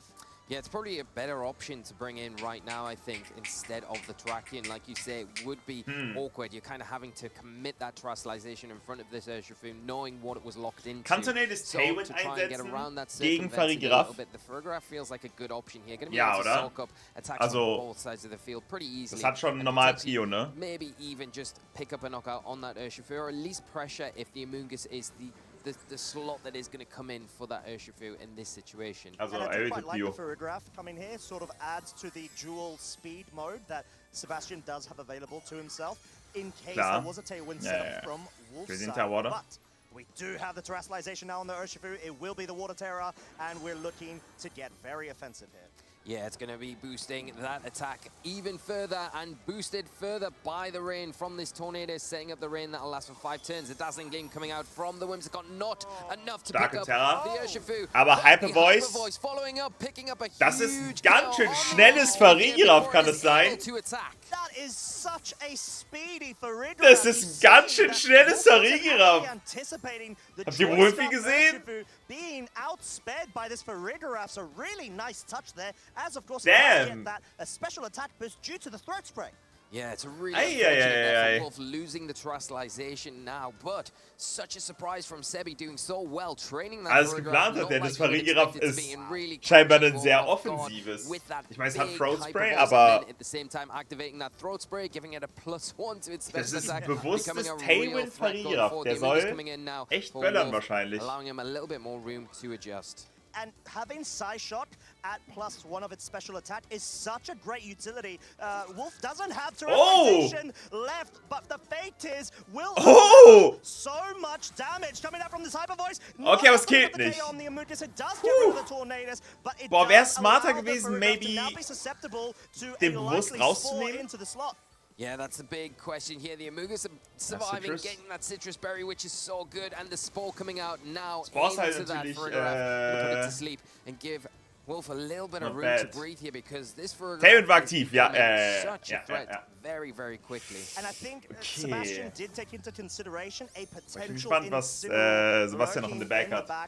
And may have not felt confident going for the Psyshock focus into the slot, hence why special attack Fluttermane, by the way, play of a sort of boosted Hyper Voice, but we did see the special attack boost via the boost energy on the Fluttermane. Yeah, so we'll be hitting it a lot harder, of course, having to rely on the Dazzling Gleam to really do that spread damage. Keiner von uns kennt ihn. Der kam einfach dorthin und denkt sich, ja Mann. You don't really want your Fluttermane taking any of those, but that's what we're going to see. It is going to be going into the Fluttermane, lowering that special defense by 2 stages, meaning if this Farigiraf can wake up after this turn, it will be doing a lot of damage. It will indeed, but prior to that, the Whimsicott will be going down. So this is quite crucial and dependent on what the final Pokemon is on Sebastian's side. Aber ich glaube, Tailwind will be targeting down the Farigiraf, not quite enough to pick up the KO. Ja, Tailwind geht jetzt aus. Was hat er noch in the bag? Dual speed control mode of a team that Sebastian would have really liked having the Trick Room set up. Yeah, I think if you could have potentially set the Trick Room up der Rain ist halt echt nervig. Die Frage ist, ist Snarl der Play? Wolf's able to check that with the lower speed on that -2, ne? Auf beiden. Muss, glaube ich, now schon in a für nice Heatwave position where gehen, it ne? is going to be able to take advantage of the Beads of Ruin that's come onto the field from the Chi-Yu. Going to be able to knock out the Farigiraf pretty easily with the Dazzling Gleam based on the previous damage. Rain ist the schon Chi-Yu kacke. not in the Aber es sind halt beide durch Fake-Tears auf -2 Special Death. those fire type attacks that it might want to rely on, especially against the Amoonguss. Das wird jetzt noch ein bisschen wild. Have to come to a Snarl, but likely you want to try to at least guarantee the KO onto the Fluttermane and allow the Ich weiß ja nicht, ob Snarl Amoonguss killt. dispatch of the Amoonguss, but this is quite crucial right now. The Fluttermane is at -2 of its special defense. Okay, noch this Terra. is Ruin that's on the field. Choice Specs boosted. Der würde jetzt einen Heatwave rausböllern. Okay, Terra Grass. Warte, Terra Grass ist doch überdumm. Yeah, this is a really clever Terastallization here. Warum? To spawn now because of that grass typing. Wegen Spore. The Dazzling Gleam Aber coming er hat out, Flatschbock picking up the gedrückt. Farigiraf, taking the Chi-Yu down to 50% health. But it's quite crucial right now because it depends on whether there is a connect from the oh my god, nein! Oh my god! Oh my god! What a ferocious end to this game, and Wolf looking like he was on the back foot there in the losing position. Oh, okay. Getting that sludge bomb off into the Chi-Yu. What a champ difference. The Snarl missing. Ich glaube, es wäre Heatwave gewesen. But the Fluttermane hung on. Ich meine, Heatwave hätte auch gemisst. Hätte Snarl gekillt. Fast and furious game that was. It really was. There was a lot of tailwind situations. Heatwave hat, glaube ich, beide gekillt. Weiß ich nicht im Rain. Snarl hätte gekillt. Das ist best of 3. Yeah. Snarl hat 95 Genauigkeit, oder? Sort of sense with the composition Sebastian's brought, given the fact that there's no Pokemon to completely capitalize. Completely wild, because in that situation I was thinking, you've got the tailwind up, but with the Farigiraf having the Trick Room, you feel is it going to be able to outspeed in this position? Right. It's ja.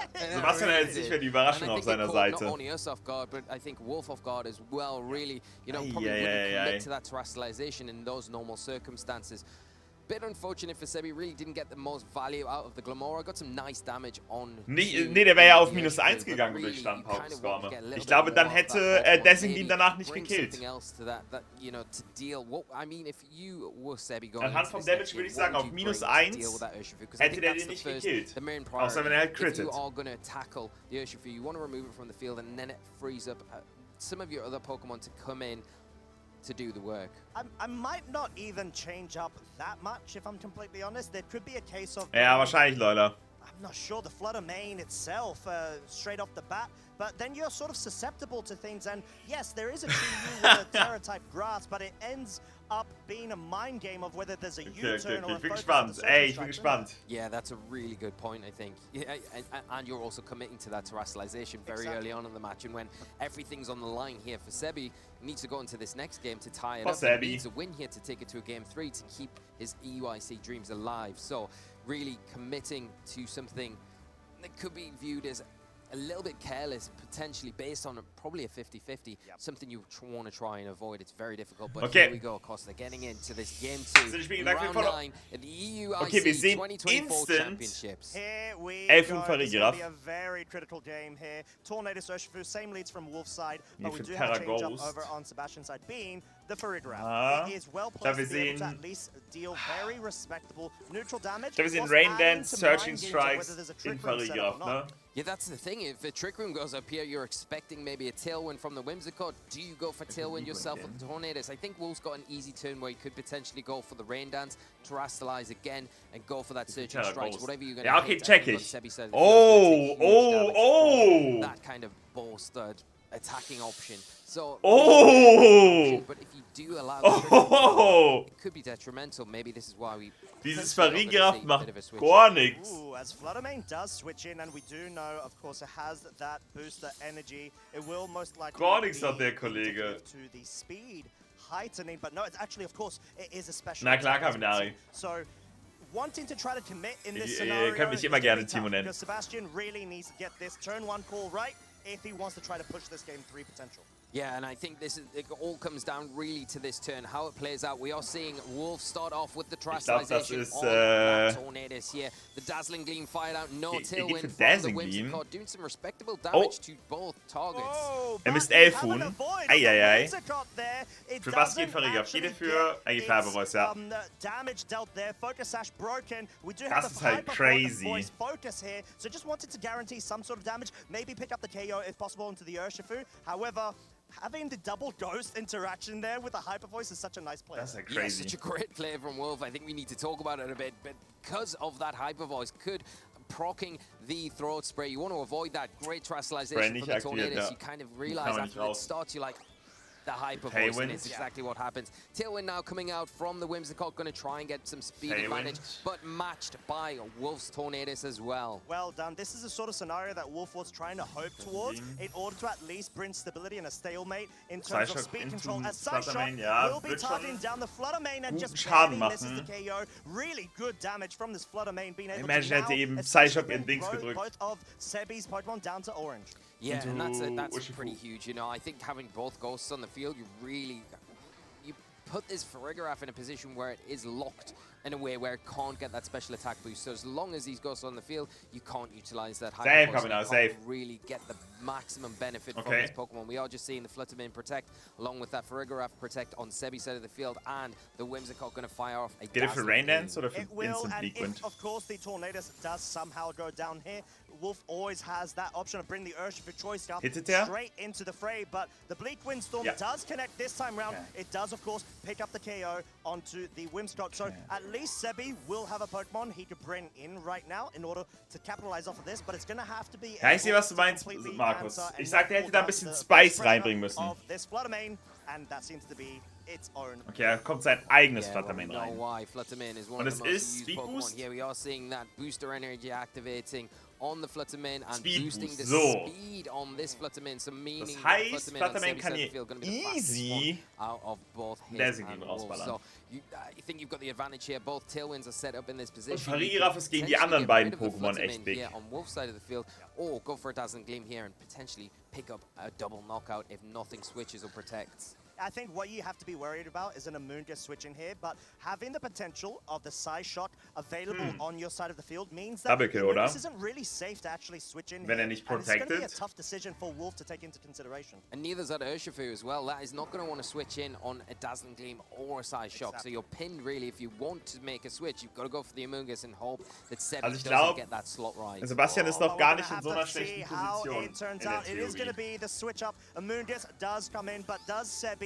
target down correctly here and try to get that guaranteed sort of scenario playing out to himself as we have the terrestrialization over on Sebi's side. And it is going to be the Flutterman going for that Fairy Terror type, boosting those Fairy type attacks. Going into this next turn, going to be enough to potentially pick up a knockout on that Tornadus, and if it does, it leaves the Amoonguss open for a side shock. It does, however, the protect does come out. It means Tornadus is trying to allow itself room to get another tailwind set up to Hat der Psyshock in den Hutsaslot gedrückt, ist jetzt die Frage. Has been felled, but Amoonguss taking that incredibly well, which is naturally expected. But was? In order to allow this Farigiraf more room to have even more damage output. Der hat Hypervoice gedrückt.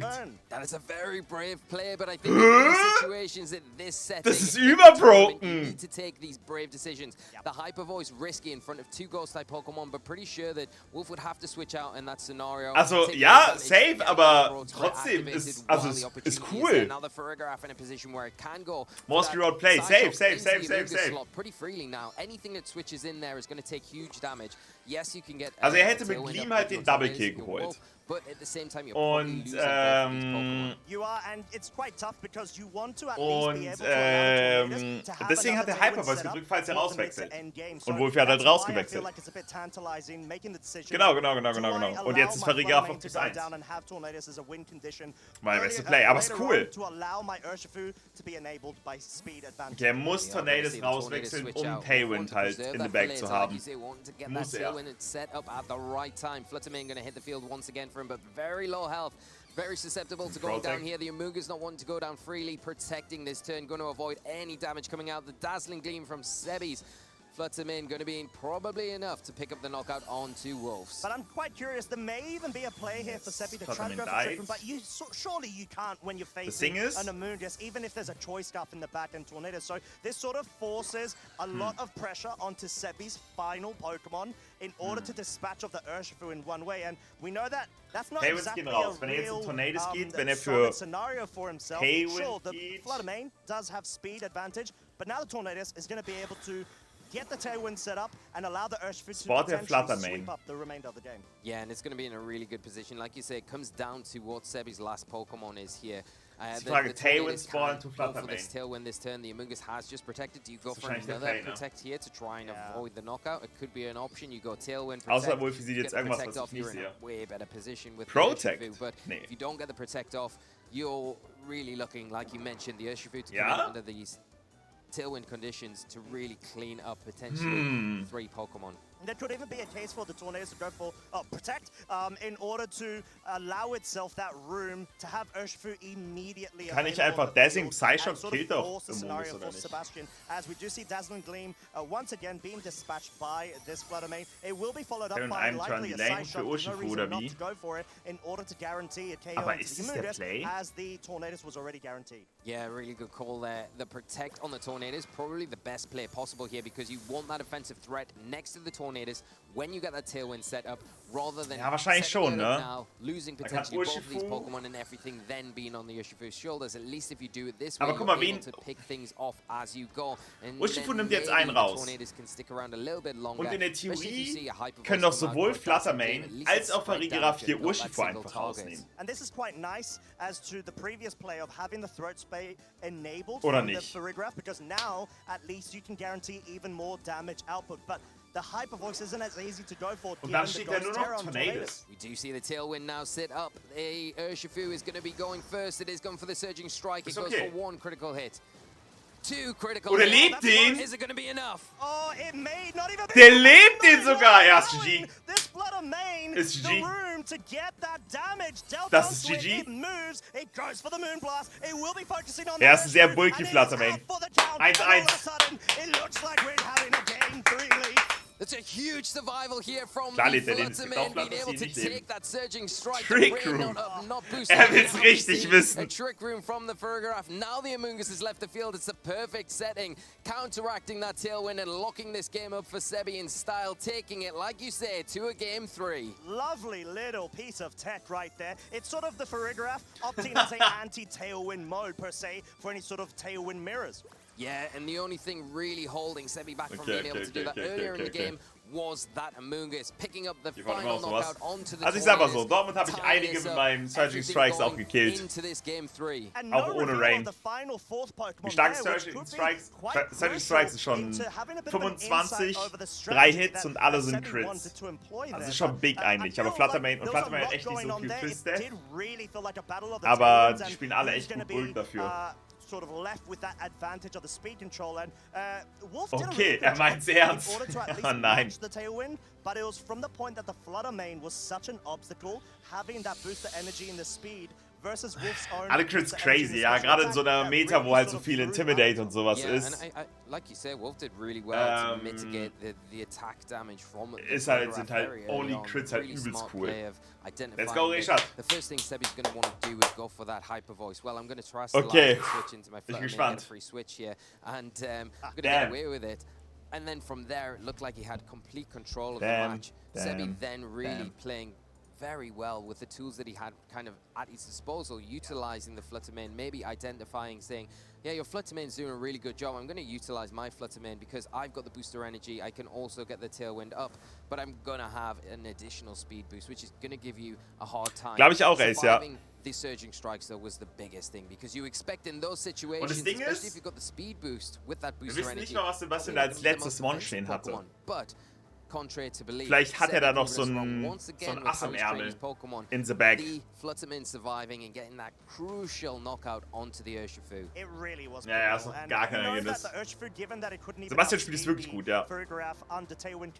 Also dafür, dass der da gerade sitzt, okay, und sein Win-in spielt und gegen fucking Wolfigling spielt, spielt er das wirklich gut.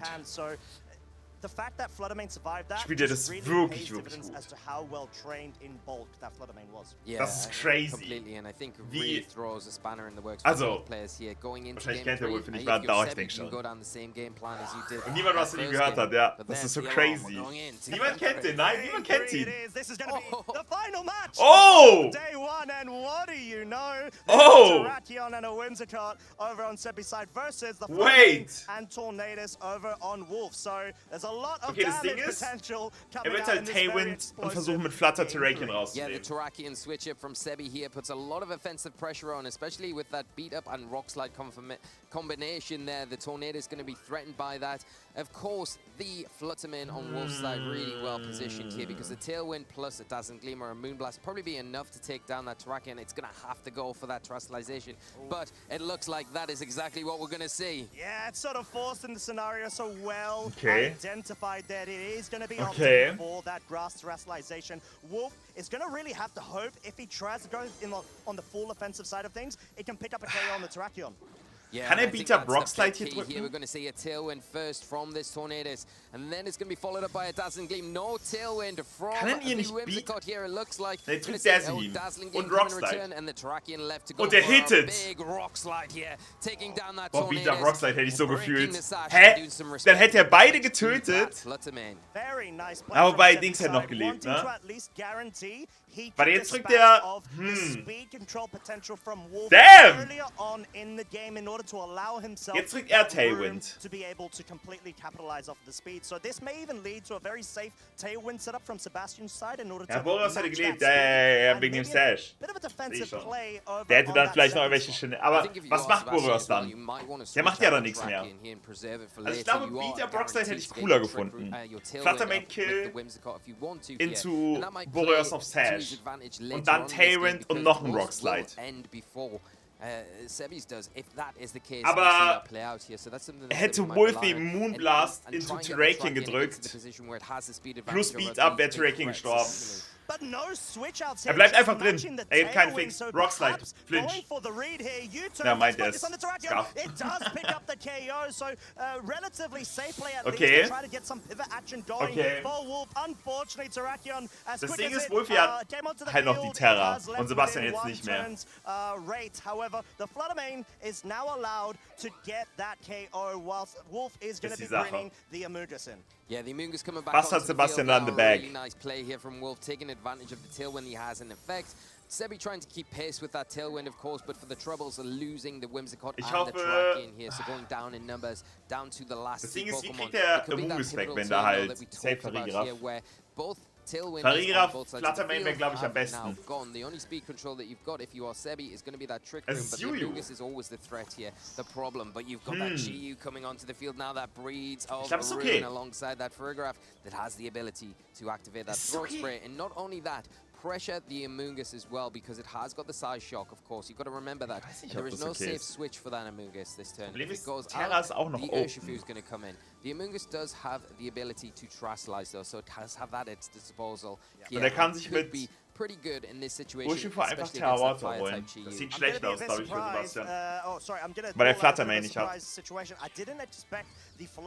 Urshifu gewinnt keiner, ja, glaube ich auch. With having the availability of getting additional speed control via the icy wind, so Sebastian may have to even try to rely on, if he can pick up a KO on the Amoongus and get Trick Room set up, he should be able to run this game through. Yeah, but that's the problem. I think Wolf identifying that, going for the Moonblast and that Protect onto the Amoongus. Not quite enough to pick up the GU. It goes all in on the Amoongus, but blocked by that Protect here, leaving the Farigiraf to go for the Trick Room. There it is. Nee, das ist Jauber. Der hätte... Ich check den Play, aber er hätte Amoongus killen müssen. Aber Amoongus, ja, es ist Jauber. Das ist vorbei. Ja, das Ding ist, ich verstehe seinen Play schon. Wenn er den overheatet und killt und dann Trick Room rausbekommt, ist ja eine sehr gute Position. Aber so war einfach Protect. Sebis is still going to be attacked, even though the Trick Room's up. Oder was habe ich gesagt? I think that is a very likely situation too. Aber das war's. We do have the final terrestrialization reveal being the Water Terror on the Amoongus. Just wanting to make aber trotzdem cool. No longer susceptible to any sort of ja, safe, Scum, safe. Yeah, Aspects to you, yeah. Protect it well if it needs protecting at all, because the Sludge Bomb picks up a big knockout into that GU. Yeah, it really does, and it sort of allows the scenario where at least you're gonna have the Fluttermane going down now, but you have the redirection available on this Amoongus, so I wouldn't be completely surprised. Naja, er hätte mit Overheat Amoongus gekillt. Activation via the Hyper Voice in the following turn, but the problem is the Amoongus already locks this game down. Und Trick Room eingesetzt, dann hätte er Next Turn mit Overheat Flutter wahrscheinlich gekillt. Der war ja schon sehr low. Auch auf -2, aber das sollte reichen. Und mit Psyshock wäre er auf Urshifu gegangen. Und einen Surging Strikes hätte der gelebt. Deswegen. Ich verstehe den Play, es war sein einziger Win-Con. Aber so ist hier Feierabend.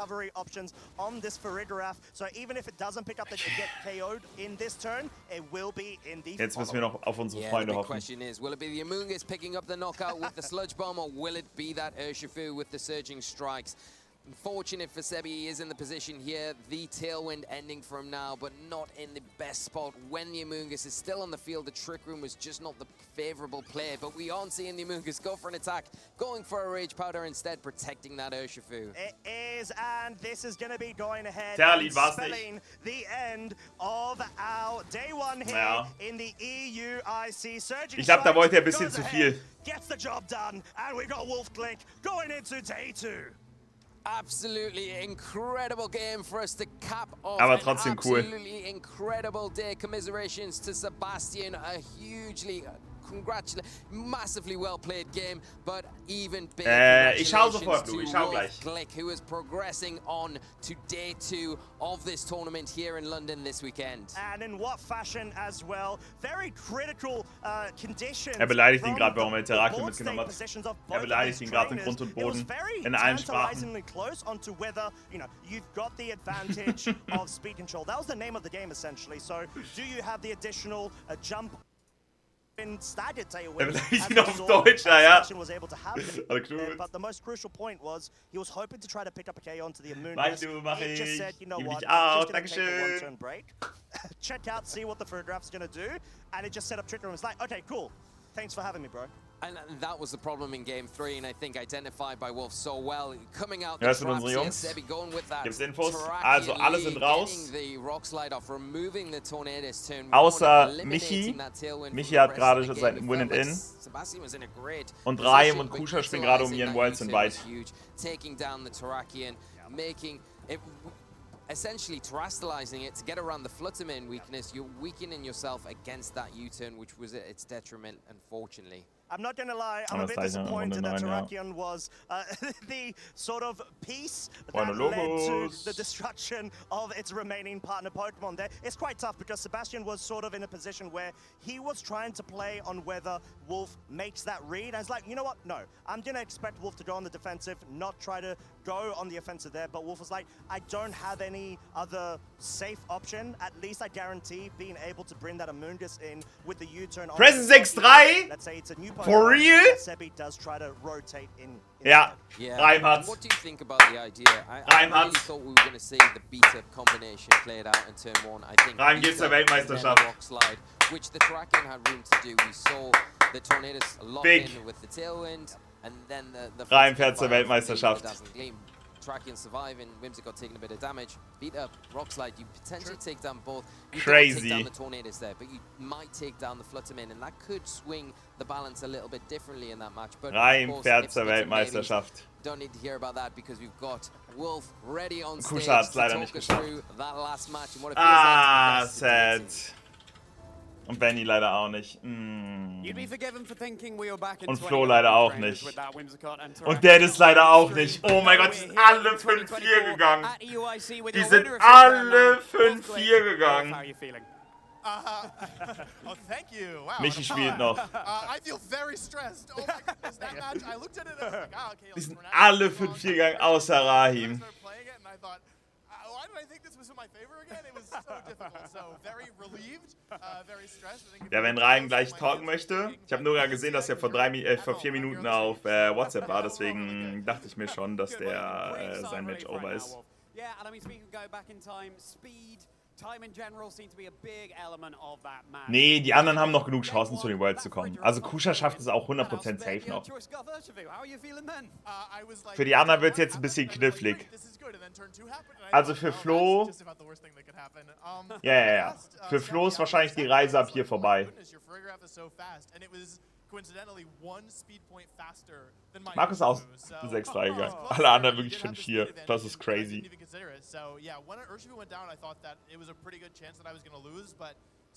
Flo hatte ja schon aufgegeben. Ja, ich sag, je nachdem wie das Game hier verlaufen wäre, wäre da vielleicht noch was drin gewesen, aber für Flo ist die Reise hier vorbei.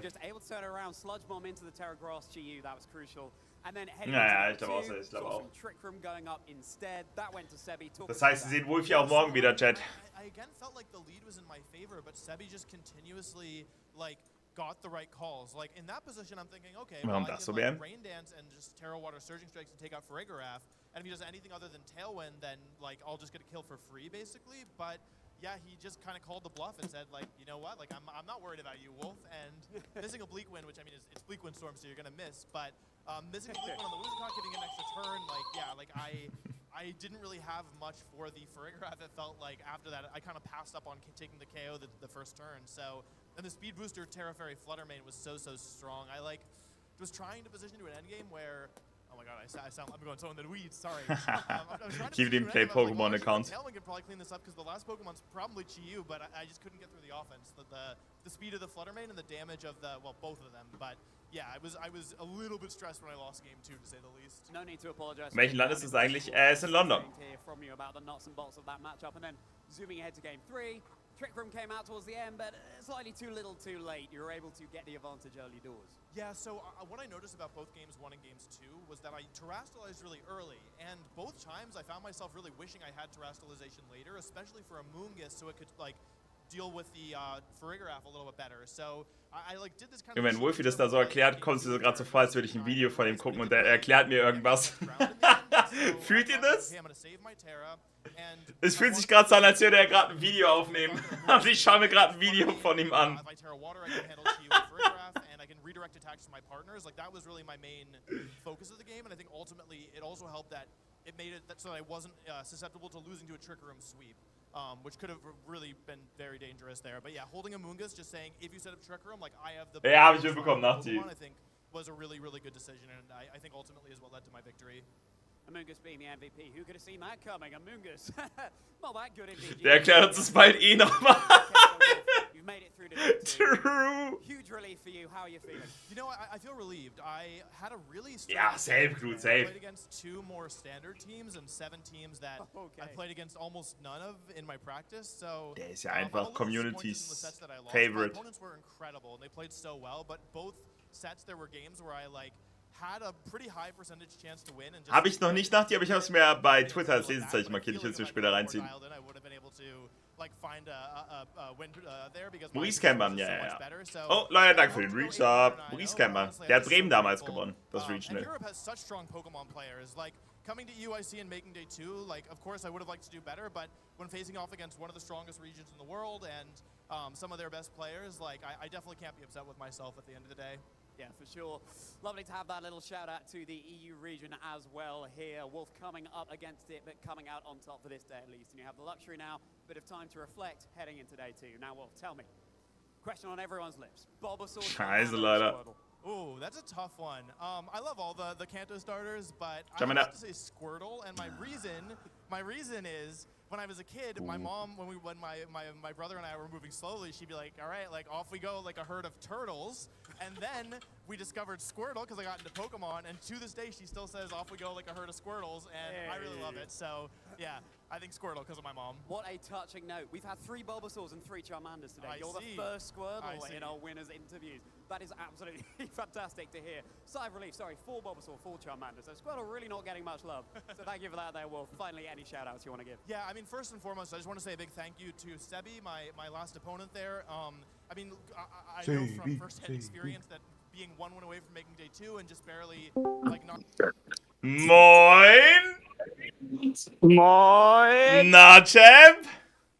Ah! Let's go! Let's go! Weltmeisterschaft, Rahim. Ich fahre zu den Pokémon-Weltmeisterschaften. Ich will, dass du mir ein Foto von dir schickst, wie du am Strand sitzt und eine Kokosnuss schlürfst. Mach ich. Big. Rede ich da mit einem Gewinner? Ey, der Chat ist richtig ausgerastet. Wir freuen uns sehr, wirklich. Vielen Dank, Leute, für den Support. Ich weiß das sehr zu schätzen. Das ist wirklich big. Ja, genau, du musst mir Kurela in Hawaii mitbringen. Das gibt's nur in Hawaii. Einfach danke. Mach ich. Okay. Willst du wissen, wie es um Michi steht? Ja! Er hat gewonnen. Let's go! Let's go! Michael the best! Big. Okay, nice. Ich danke dir. Ey, aber wie traurig ist es bitte, dass alle 5-4 gegangen sind, außer dir. Ich hoffe, dass ein paar von denen noch Points bekommen. Ich glaube, die zittern gerade alle ein bisschen. Kann das sein? Das kann sein. Ich weiß gerade selber nicht genau. Okay. Ich alle ein bisschen verteilt gerade. Ja, glaube ich. Aber du lässt dich jetzt heute erstmal feiern von allen. Danke, Mann. Justin. Danke, Mann. Und ich bin wirklich geisteskrank stolz auf dich, wirklich. Ich bin wirklich sehr stolz auf dich. Vielen Dank, Mann. Danke. Nicht zu danken. Wir reden noch mal in Ruhe. Ich bin gerade selber noch ein bisschen überwältigt. Ja, safe. Generell, danke dir, danke Chat, danke fürs Anfeuern, fürs Supporten, alles drum und dran. Ich habe alles mitbekommen auf Twitter und alles drum und dran. Vielen Dank. Sehr schön. Wir freuen uns alle sehr. Danke. Jetzt genießt erstmal noch das Event dort und dann hören wir uns, ja? Mach ich auf jeden Fall. Yes, Bis dann, Mann. Bis dann, liebe dich! Liebe dich! Bang, ah. Es geht morgen nur für Michi weiter. Es geht morgen nur für Michi weiter. Aber, aber das Ding ist, also ich hoffe wirklich, dass einige von den Leuten, die jetzt 5-4 gegangen sind, noch Punkte bekommen. Ist nicht so unwahrscheinlich, I guess. Ich glaube, manche von denen stehen immer noch actually sehr gut. Also Dennis und Benny 248. 249. Kusha 256. Gerade Flo 272. Punkte sollten dennoch drin sein. Ja, das wäre big. Genau, das war Present. Ich glaube, es gibt keine MSS dort. 256 ist die Grenze.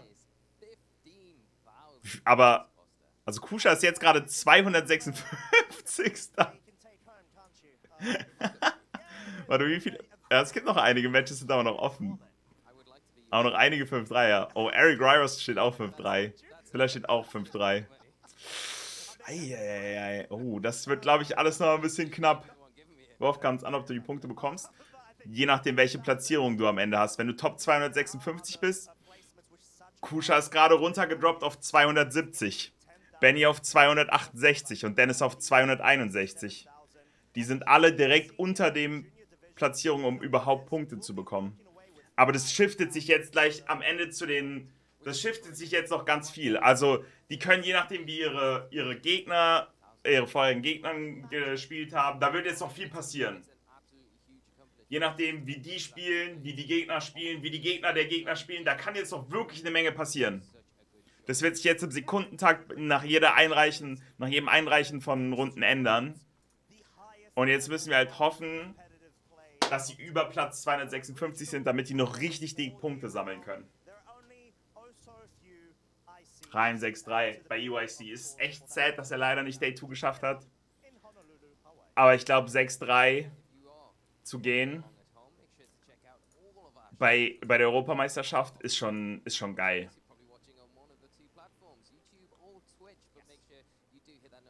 Ist schon sehr, sehr, sehr, sehr geil.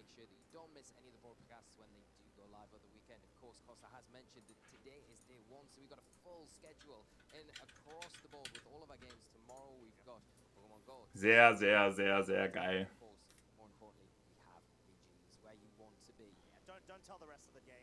Big, big, big. At least definitely from what we've seen so far. But yeah, I think being able to see all of the action, I've gone past the other games as well, seeing the crowd in person, being so excited. Alles klar, Tarek. Ey, wir hören uns mit ganz viel Erfolg die nächsten Tage. Witzig, witzig. Ich wünsche dir eine schöne Zeit in Kanada, Mann. Big, big, big. Michi 7-2, yes, Ace. Das heißt aber, was ich sehr cool finde. Yes, Dodo, yes, yes, yes, yes, yes, yes. Aber ich freue mich sehr, wirklich. Auch Unite, was gerade, ne, was da gerade abgeht. Freue mich auch wirklich extrem. Ich fühle sehr, dass wir morgen jemanden haben, den wir halt auch mit anfeuern können, so, ne? Das ist schon sehr cool. Rein wirklich so ein Macher. Aber, also, es wäre voll okay gewesen, es wäre voll okay gewesen, wenn Michi es nicht geschafft hätte. Ich freue mich sehr, dass Michi es geschafft hat. Aber, ist halt einfach cool, dass wir morgen jemanden allgemein anfeuern können, ne? Das ist schon geil, das ist schon wirklich cool. Ich hoffe, Michi geht da jetzt morgen mit einem nicen Mindset rein. Das wäre schon sehr, sehr cool. Würde ich sehr, sehr fühlen.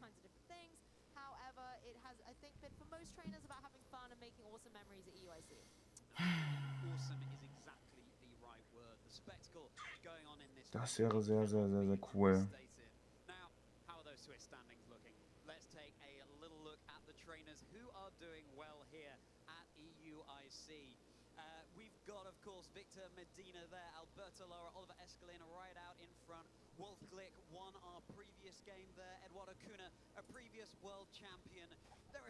Oh, Victor Medina ist Erster. Ist ja 9-0 gegangen. Wie weit wird morgen gespielt? Alles bis auf das große Finale. Es wird alles aus das Finalmatch gestreamt.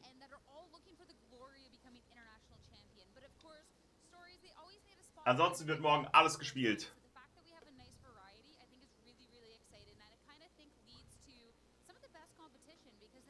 Ich finde auch die TCG-Moderatoren finde ich auch übelst cool.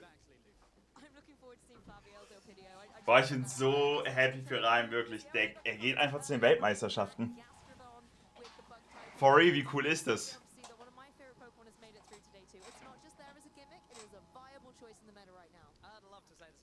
Wie cool ist es? Ryan fährt zu den Weltmeisterschaften.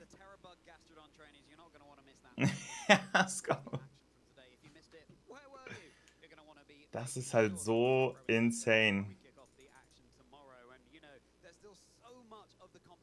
Krass. Das ist so insane. Jo, dankeschön für deinen Resub. Sehr, sehr, sehr appreciated. Dankeschön. Hallo Nebel übrigens. Was geht? Du bist wieder zu Hause. Let's go. Ich hoffe, dir geht's gut.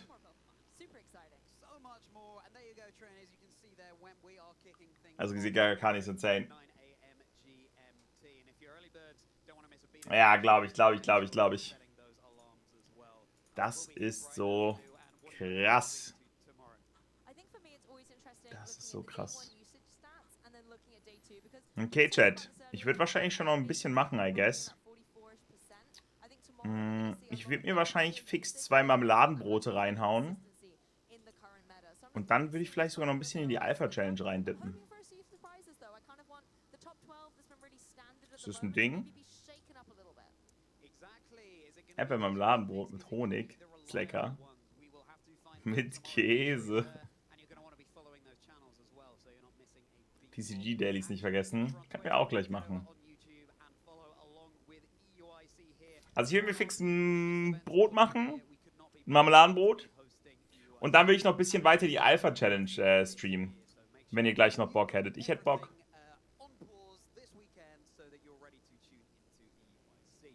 Oh, die Moderatoren sind bei Arceus. Okay, das ist wichtig. So, Almanite, right?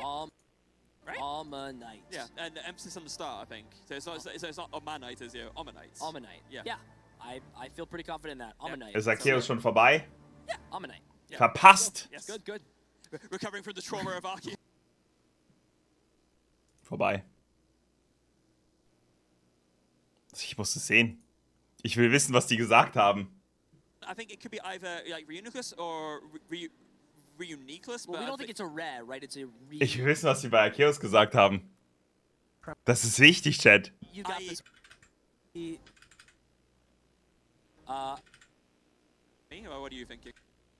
Farigarath. Okay. Farigarath. Yeah, let's see. All right, let's see it. Farigarath. It's like Wir bekommen gleich die Bestätigung, wie es heißt, Chat. Okay, I know this. Guys, I was not the one who chose this Pokemon. Hier, das hier ist ja das Offizielle, was die Pokémon Company sagt. Wie Kuhvolt. Yes. You gotta. Hopefully the next one is not Arceus. Let's take a look at the next mispronounced Pokemon name. Let's take a look and see. Okay. Okay. That is Chat ist wichtig. I swear I do not have the script. I am not being fed any information. Heißt du Arceus oder Arceus? Es ist Arceus. I hope production is losing their mind or laughing at me. It's probably the latter, but we will see. All right, we know the fun news. It's Arceus. Yeah. Show us that it is Arceus. Thank you. Yeah! I gotta process some things in my Es ist Arceus! For a little bit. If we got any more names, I'm not gonna throw any stories out. Arceus! Spoiling them, and we'll see exactly what happens. Es war nie Arceus! Lord Helix himself. Nie! Almanite, right? Nie! Das ist offiziell bestätigt. Das ist ja die englische Aussprache, Timo. Die ist in Deutsch genau gleich. Der wird genau gleich geschrieben. Das ist Arceus. Es ist nicht Arceus. Es ist nicht Arceus. Es ist nicht Arceus.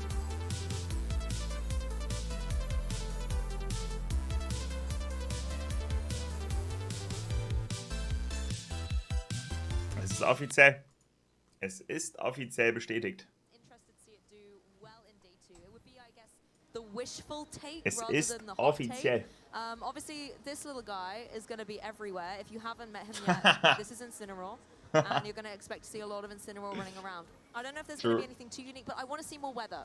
I think that's probably going to be my take. Is wenn erst am Sonntag, Alpha. One match per round, and I actually would like to see a little bit more of maybe some of the diversity out there in terms of the weather teams. Okay, and was that Incineroar? What was your hot take? He says he's going to win. That's Incineroar's hot take. Is that a hot take or just like a good take? Well, it's not coming out from this fiery cat. Okay, that's fair. Isn't that's it? fair. Sierra, this Incineroar needs a name. What are we calling it? I feel like a Larry. Larry, yeah, I can see that. Oh wait, there's already a gym leader, Elite Four named Larry. We need a different. I was gonna call him Bob, like a bobcat. Should we call him Larry Bob? Larry Bob? Larry Bob. Larry Bob. Why not? I feel like we can workshop this. We can, okay, we'll workshop it later. We'll let you know what that name ends up being. You can let us know on socials. Do you have a quick Larry. hot take Larry for Bob. us yet, Sierra? Yeah, I feel like we're gonna see a Ja, couple mein of more Incineroar jetzt unconventional nur things Larry here Bob. in our top cut. So, ich mache mir jetzt kurz ein Brot. Soll ich es kurz laufen lassen für euch, Chat? Wollt ihr kurz ein bisschen noch hören, was sie labern? We've seen players really spicing things up, and I think our top 8 is not only going to be filled of those balance of those teams we had typically seen. Ja, ne? Okay, Kann ich schon machen. You heard it here first, and as Lou says, Ich komme sofort, Chat. Bis gleich. Larry Bob. Are we sticking with Larry Bob or are we going with something else? Let us know on social media. Use that hashtag Pokemon EUIC. Okay then, everyone. That's it. That is us ready to go. But make sure that you're tuning in, and we'll see you tomorrow.